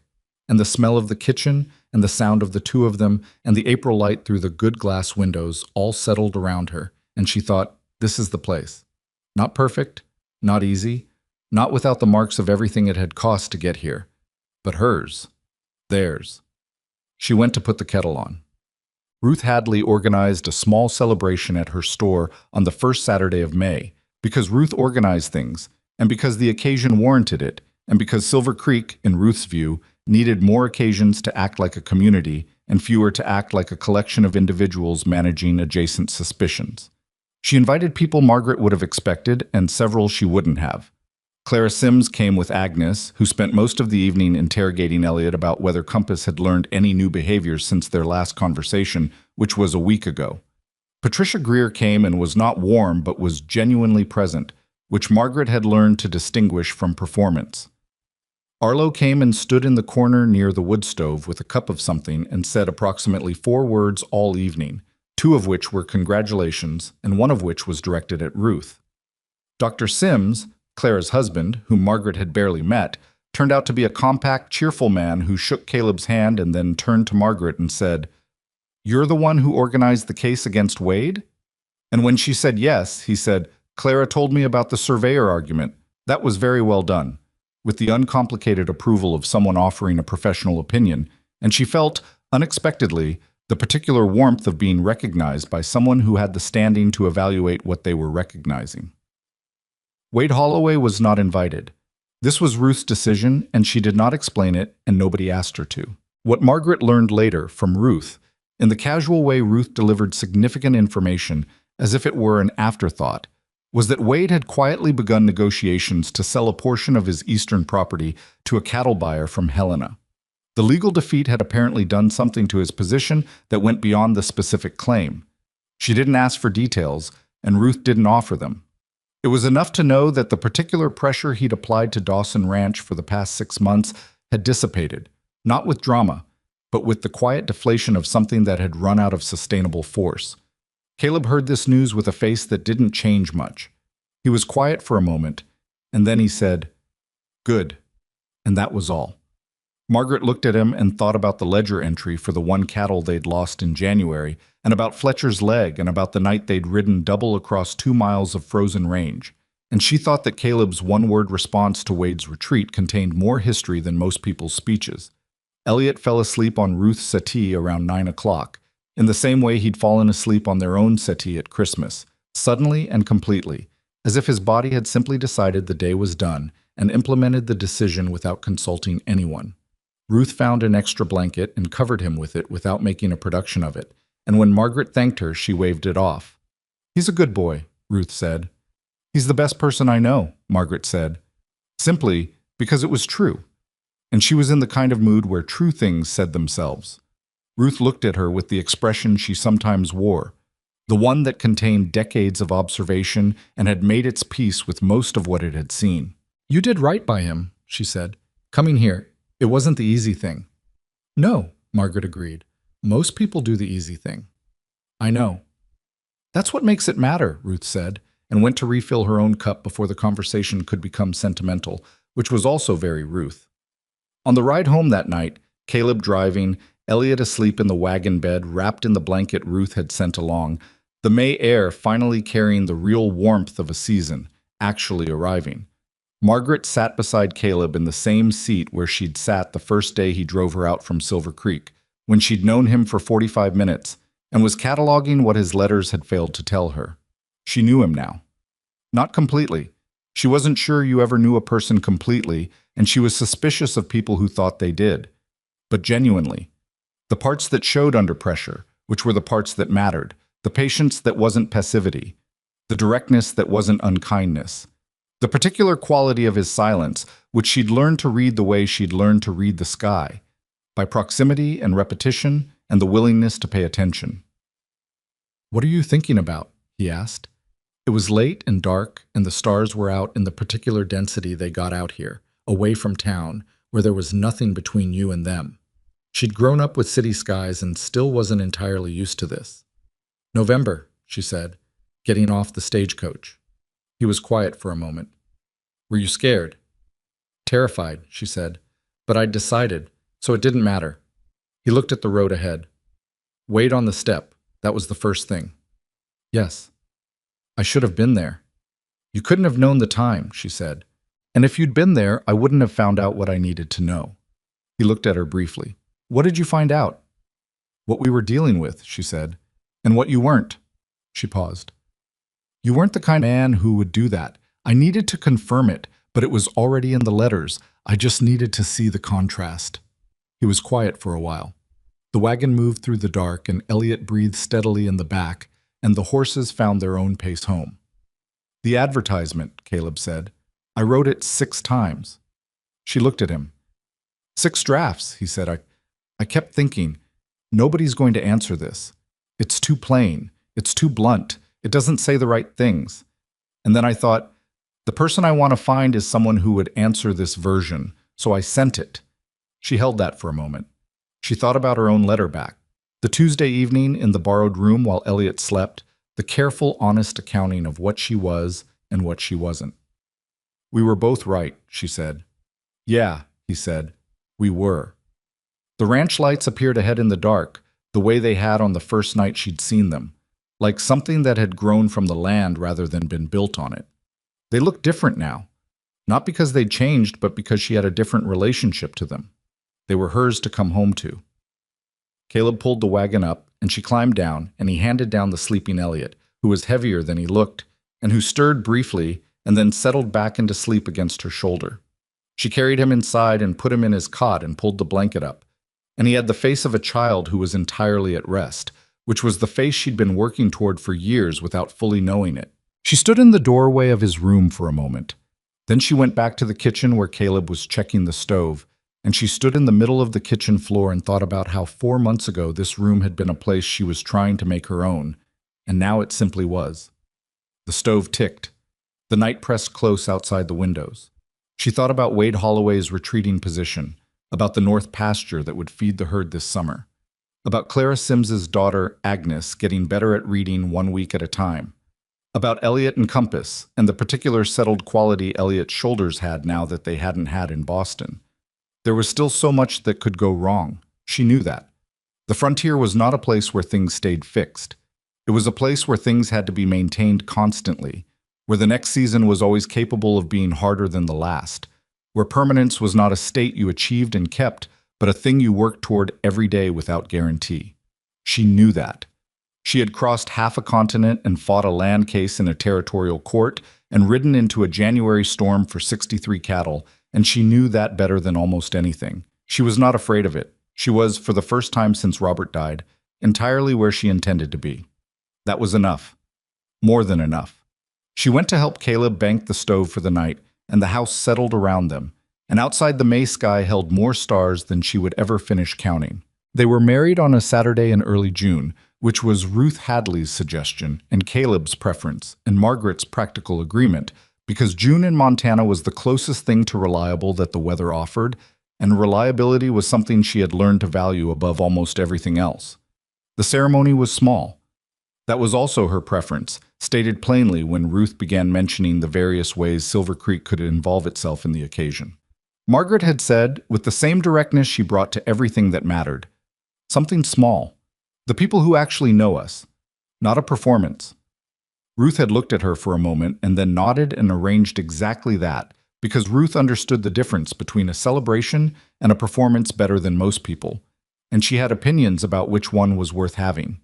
It happened in the yard of Dawson Ranch, under a sky that was the particular deep blue of early summer mornings before the heat settled in. Arlo stood to Caleb's left. Ruth stood to Margaret's right. Elliot stood slightly in front of both of them, because that was where he'd positioned himself when they were arranging, and nobody had suggested he move. And the arrangement felt right in a way that formal protocol wouldn't have improved.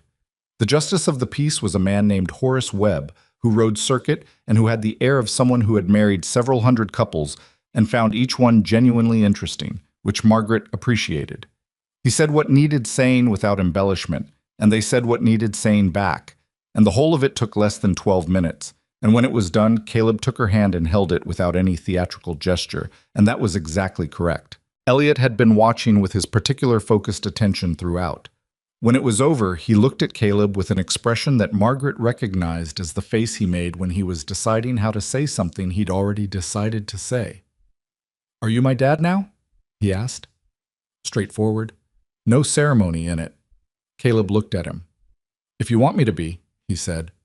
Elliot thought about this for approximately 2 seconds, which for Elliot was a short deliberation. "Okay," he said. And then he turned and went to check on Compass, because Elliot processed significant emotional events by immediately returning to something concrete and manageable, which was a quality Margaret had always recognized in him because she did exactly the same thing. Caleb watched him go. Something moved across his face that he didn't try to manage or contain. She saw it and looked away, because some things deserved their private moment. Ruth opened a bottle of something she'd been keeping for the right occasion, and they drank it in the yard in the June morning, and it was very good, and nobody made a speech, and the day continued. The summer that followed was the hardest working season Margaret had experienced in her life, and she had experienced some genuinely difficult seasons. The North Pasture, The 40 acres that Wade Holloway had spent the winter trying to claim, and the court had confirmed as theirs, turned out to be everything Caleb had said it was. The grazing was exceptional, the kind of deep-rooted grass that came from decades of undisturbed growth, and the herd moved into it in June and filled out visibly over the following weeks. Caleb watched this happen with the quiet satisfaction of a man who had been right about something important and had the scars to prove why it mattered. The ranch expanded its operation that summer in 3 specific ways that Margaret had helped plan over the winter. A second hayfield, using the land along the northern creek boundary that had been underutilized because the previous fence line had made access awkward. A formal arrangement with Dr. Sims for veterinary consultations on the herd, because it turned out Dr. Sims had studied animal medicine before human medicine and kept current on both, which was useful and also explained something about the kind of person he was. And a small kitchen garden, which was Margaret's project, and which she undertook with no illusions about frontier gardening. It was difficult and inconsistent, and the first planting lost half its yield to a late cold snap in May that nobody had predicted, but which by August was producing enough that she was putting things up for winter with the focused intensity of a woman who had spent a bad January eating salt pork and understood viscerally why variety mattered. Elliot helped with the garden. This surprised her because Elliot had made clear he preferred the barn and the horses to most other things, and gardening did not involve horses. But he appeared at her side one morning while she was working the soil in the 3rd row and crouched down and started pulling the obvious weeds with the methodical attention he brought to all physical tasks. And she didn't remark on it, and he came back the next day. And by July, it was simply a thing they did together in the early mornings before the heat set in. She thought sometimes about what she would have said, in Boston, if someone had described this to her. Herself at 35 in a kitchen garden in Montana at 6 in the morning, her hands in the soil, her son beside her pulling weeds, the mountains visible at the edge of the north pasture in a light that was genuinely unlike any light she'd ever seen before she came here. She probably would not have believed it, not the difficulty of it, and not the specific contentment of it, which were the same thing, she had come to understand. They were not separable.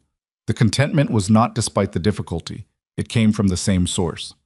The conversation she had with Arlo in August was not one she had planned or that he had planned, which was probably why it was honest.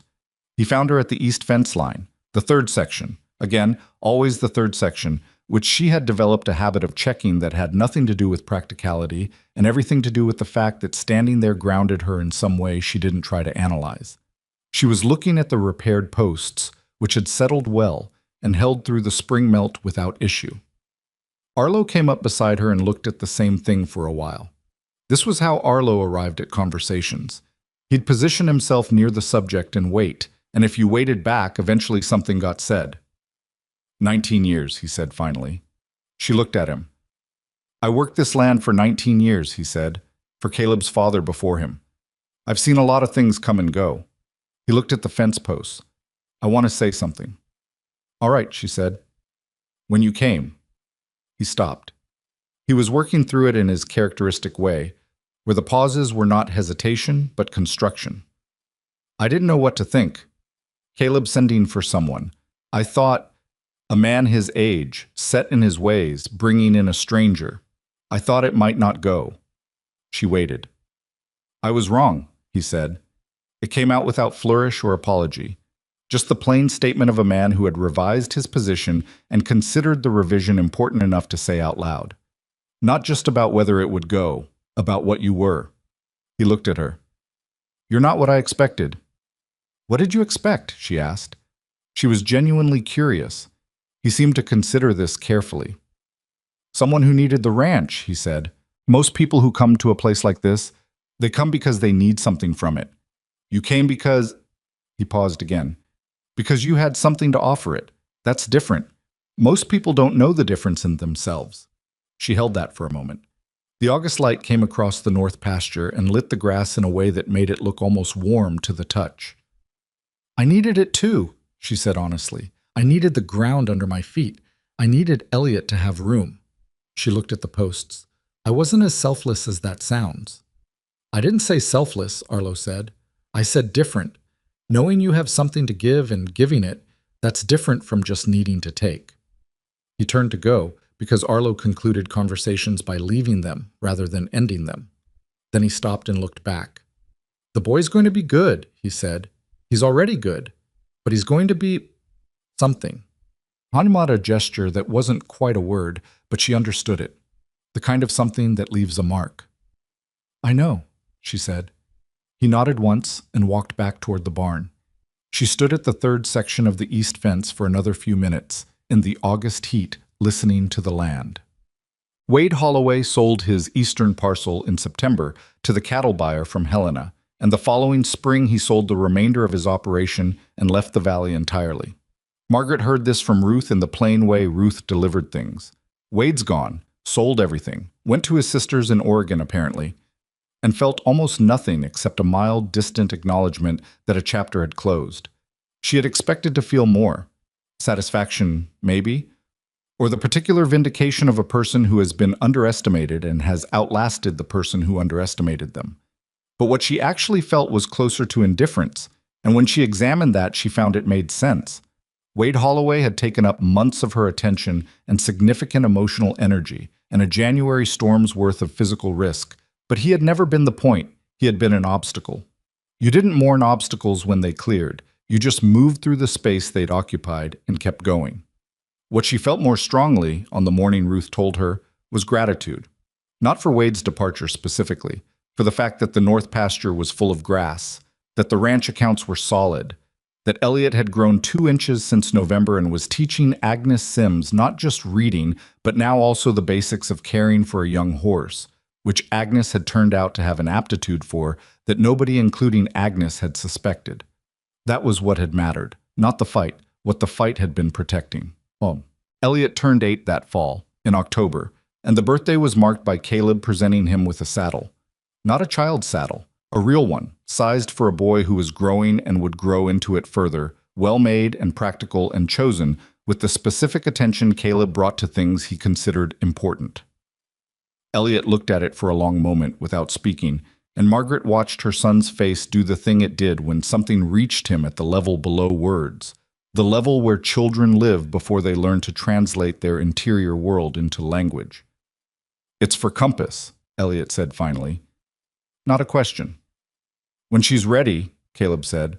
"She's not quite there yet, but she will be by spring, the way you've been working with her." Elliot ran his hand along the leather. He was being careful about his face, which was also a thing he did when something mattered. "Thank you," he said. "You earned it," Caleb said. "That's different from a gift." Elliot looked up at him. "What's the difference?" "A gift is something you get because someone loves you," Caleb said. "Something you earn is something you get because you did the work. The best things are both at the same time." He looked at the saddle. "That's both." Elliot was quiet for a moment. Then he said, "Dad," with the particular inflection of a child who is using a word that still feels slightly new in the mouth and is testing how it fits, "can we go see if Compass will let me put it on her back, just to see?" "She won't," Caleb said. "She's not ready. Can we try anyway?" Caleb looked at him for a moment with an expression Margaret had seen growing over the months. The expression of a man who had not expected to love a child and had found himself doing it without strategy or preparation, found himself ambushed by it in the specific way that the best things ambush you, not all at once but incrementally, until one day you look up and it's simply there, structural, load-bearing, not optional anymore. "Yeah," he said. "Let's go try anyway." She watched them carry the saddle to the barn together, Caleb holding the bulk of the weight, and Elliot holding his end with both hands in complete seriousness, and she thought about the word family, how it was one of those words that meant something different inside the experience of it than it did from the outside. From the outside, it sounded like a category. From the inside, it felt like something you built piece by piece out of mornings and arguments and small repairs and shared meals and the particular knowledge of another person that only comes from being in the same rooms with them through all the different weather. That was what this was. Built. Not found. Not given. Built. The winter of their first full year as a family was hard. In the way Montana winters were hard. Not catastrophically, not the January siege of the previous year, but steadily and seriously, the kind of cold that required constant attention and left little room for anything that wasn't necessary. The hay held. The herd came through with 2 losses that Caleb recorded in the ledger and did not mention again. The The kitchen garden's preserve stores ran lower than Margaret would have liked by February, but held through to the first spring planting. She was pregnant by March. She had suspected it since January and confirmed it by February, and told Caleb on a Tuesday evening with the same directness she brought to everything significant, sitting across from him at the kitchen table where they had spent so many evenings with documents and accounts, and the accumulated business of a life lived together. He was quiet for a moment. "Are you all right?" he asked. The question was specific, not congratulations, not the performative excitement of a man responding to news he knows he should be excited about. A genuine question about her specific condition, asked because he wanted to know the answer. "I think so," she said honestly. "I'm 36. It's a different thing than 26, but I'm healthy, and I know what I'm doing better than I did the first time." She paused. "I'm not frightened. I don't know I am exactly." "Tell me when you figure it out," he said. "I will." She looked at him. "You?" He thought about it with the honesty she'd come to depend on from him. "Glad," he said finally. "Scared. Both." He looked at the table. "My father wasn't... I don't know if I know how to do this from the start. Elliot was already himself when I met him. A baby is..." He stopped. "A baby is something I don't have experience with." "Neither did I, the first time," she said. "You do the work, and you figure it out." "Is that actually comforting?" "Not really," she admitted. "But it's true." He looked at her with the almost smile. "We'll figure it out," he said. Not as reassurance, as a statement of fact. "We will," she agreed. She told Elliot that evening. He received the news with the same careful deliberation he gave all significant information, processing it quietly while she watched his face. "So I'll have a brother or sister," he said. "Yes." "Will they be annoying?" "Almost certainly," she said. "For a while." He thought about this. "Agnes has a younger brother," he said. "She says he's a lot of work." "That's accurate." Another pause. "Okay," he said. He went back to his book. Then, without looking up, "I'll help." She looked at the top of his dark head and felt, as she sometimes did with Elliot, the specific sensation of loving someone so much it was almost uncomfortable, too large for the chest available. "I know you will," she said. The baby came in October, 2 weeks earlier than expected, in a process that was difficult in the way births are difficult. Not beyond managing, but not gentle either. Not the kind of experience that lets you pretend the body is more reliable than it is. Dr. Sims attended. Caleb sat outside the bedroom door for 4 hours with the particular controlled stillness of a man maintaining composure through a situation he could not fix or manage or resolve through any action he was capable of taking, which was its own kind of courage. The baby was a girl, small and loud and entirely certain of her own importance from the first moment, which Caleb said was a good sign and which Elliot observed was probably going to be a problem later, which made Margaret laugh from a position of significant exhaustion in a way that hurt and was worth it. They named her Clara, after a woman who had been a reluctant ally and become a genuine one, which was Margaret's suggestion, and which Caleb accepted without question because he understood the gesture and agreed with the logic. Clara Sims cried when she heard, which was the most emotion Margaret had ever seen from her, and denied it immediately, which was also very Clara Sims. The years that followed were not a montage. They were years, full ones, complicated ones, the kind that don't resolve into clean narratives because life isn't structured that way, and the frontier least of all. There were bad seasons and good ones. A drought in the summer of Elliot's 10th year that tested the ranch's reserves and required decisions that Caleb made with Margaret at his side, going through the numbers with the same focused attention they'd brought to Wade Holloway's legal claim. There was a winter when Clara had a respiratory illness that lasted 6 weeks and frightened them both in the specific way that sick children frighten parents. Not because they don't know how to manage it, but because love makes certainty impossible. There was a season when Arlo's back gave him genuine trouble, and he finally admitted it, and the admitting was its own kind of landmark. There were good seasons. Springs when the calving went smoothly, and the grass came in thick, and the accounts looked the way accounts should look. Summers when Elliot rode Compass across the north pasture with the ease of someone who was entirely at home in his body and his landscape.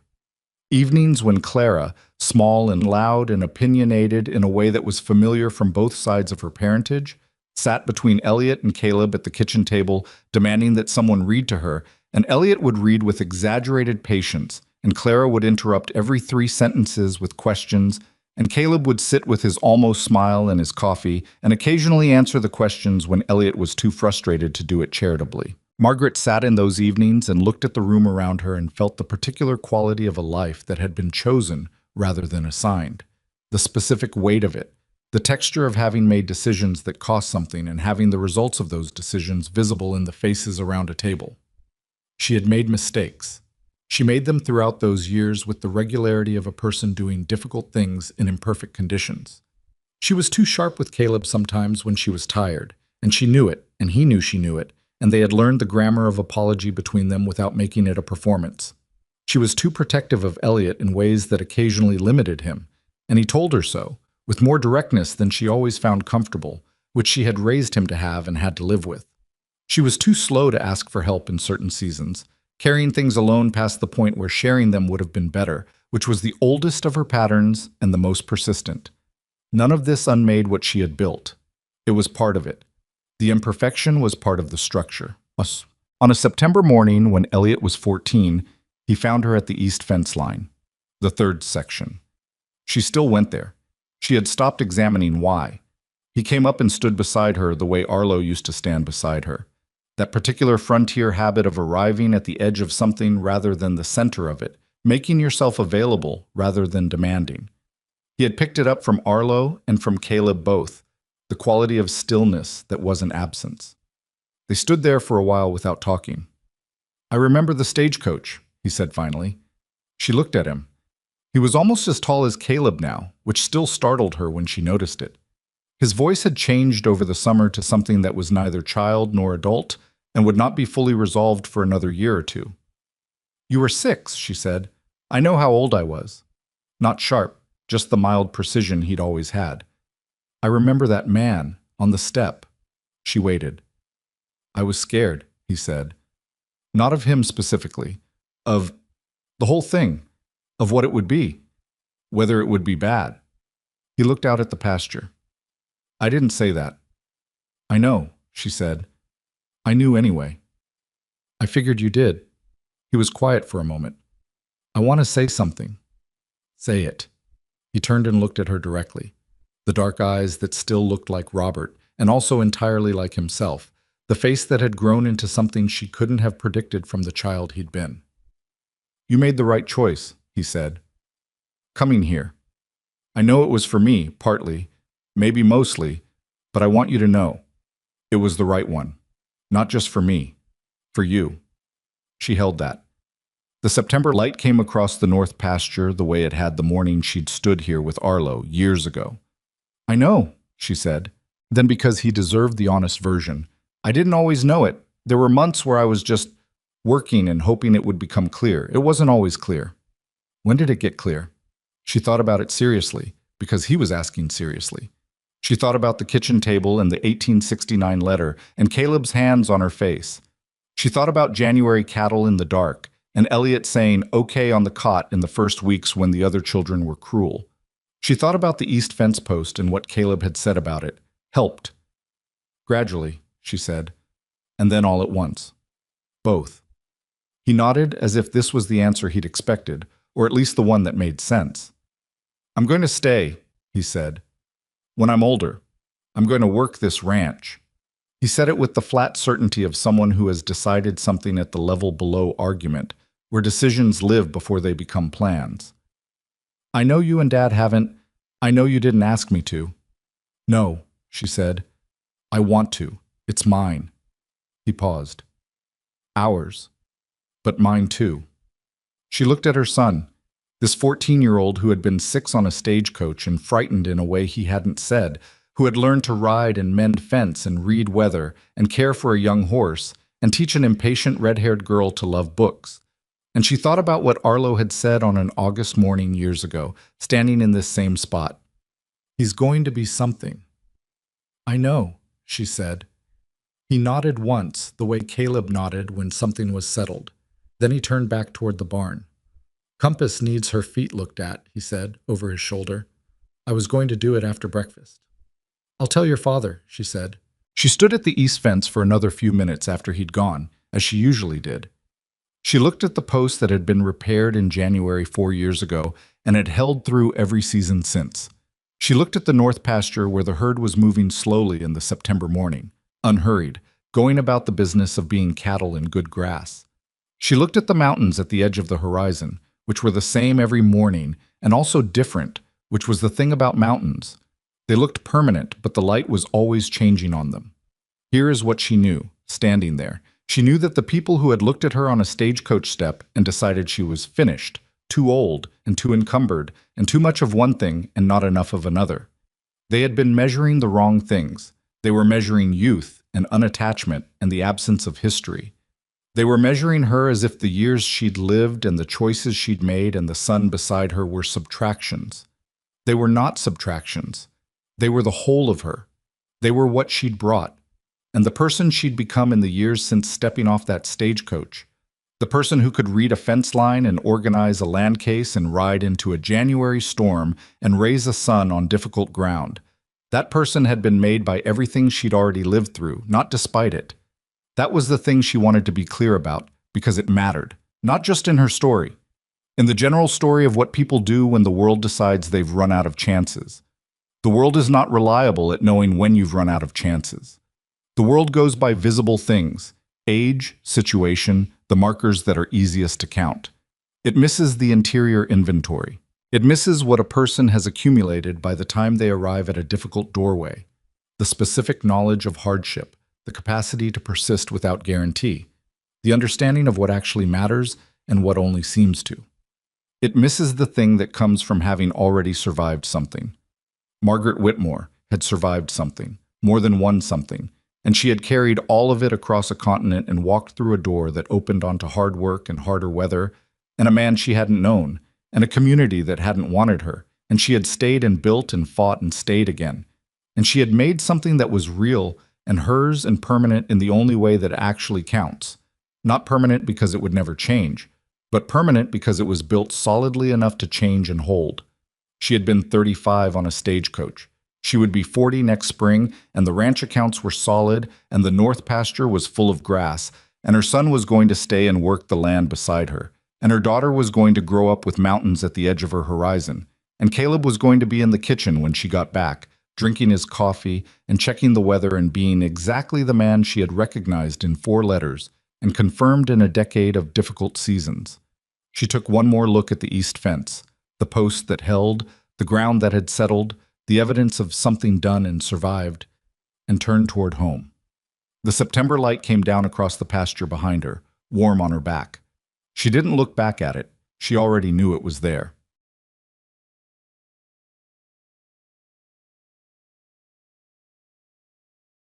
But that's awesome, man. Oh, I love that. Can understand that as like from being being staff and stuff. So when it's for example, when someone has a shift at night, are they just in charge of like making sure that they're safe? If like someone gets up to have to like go to the bathroom or that sort of thing, or I find that interesting. I wonder what the person who's like on third shift has to do, you know? I mean, obviously they have to stay awake, right? Like you were saying.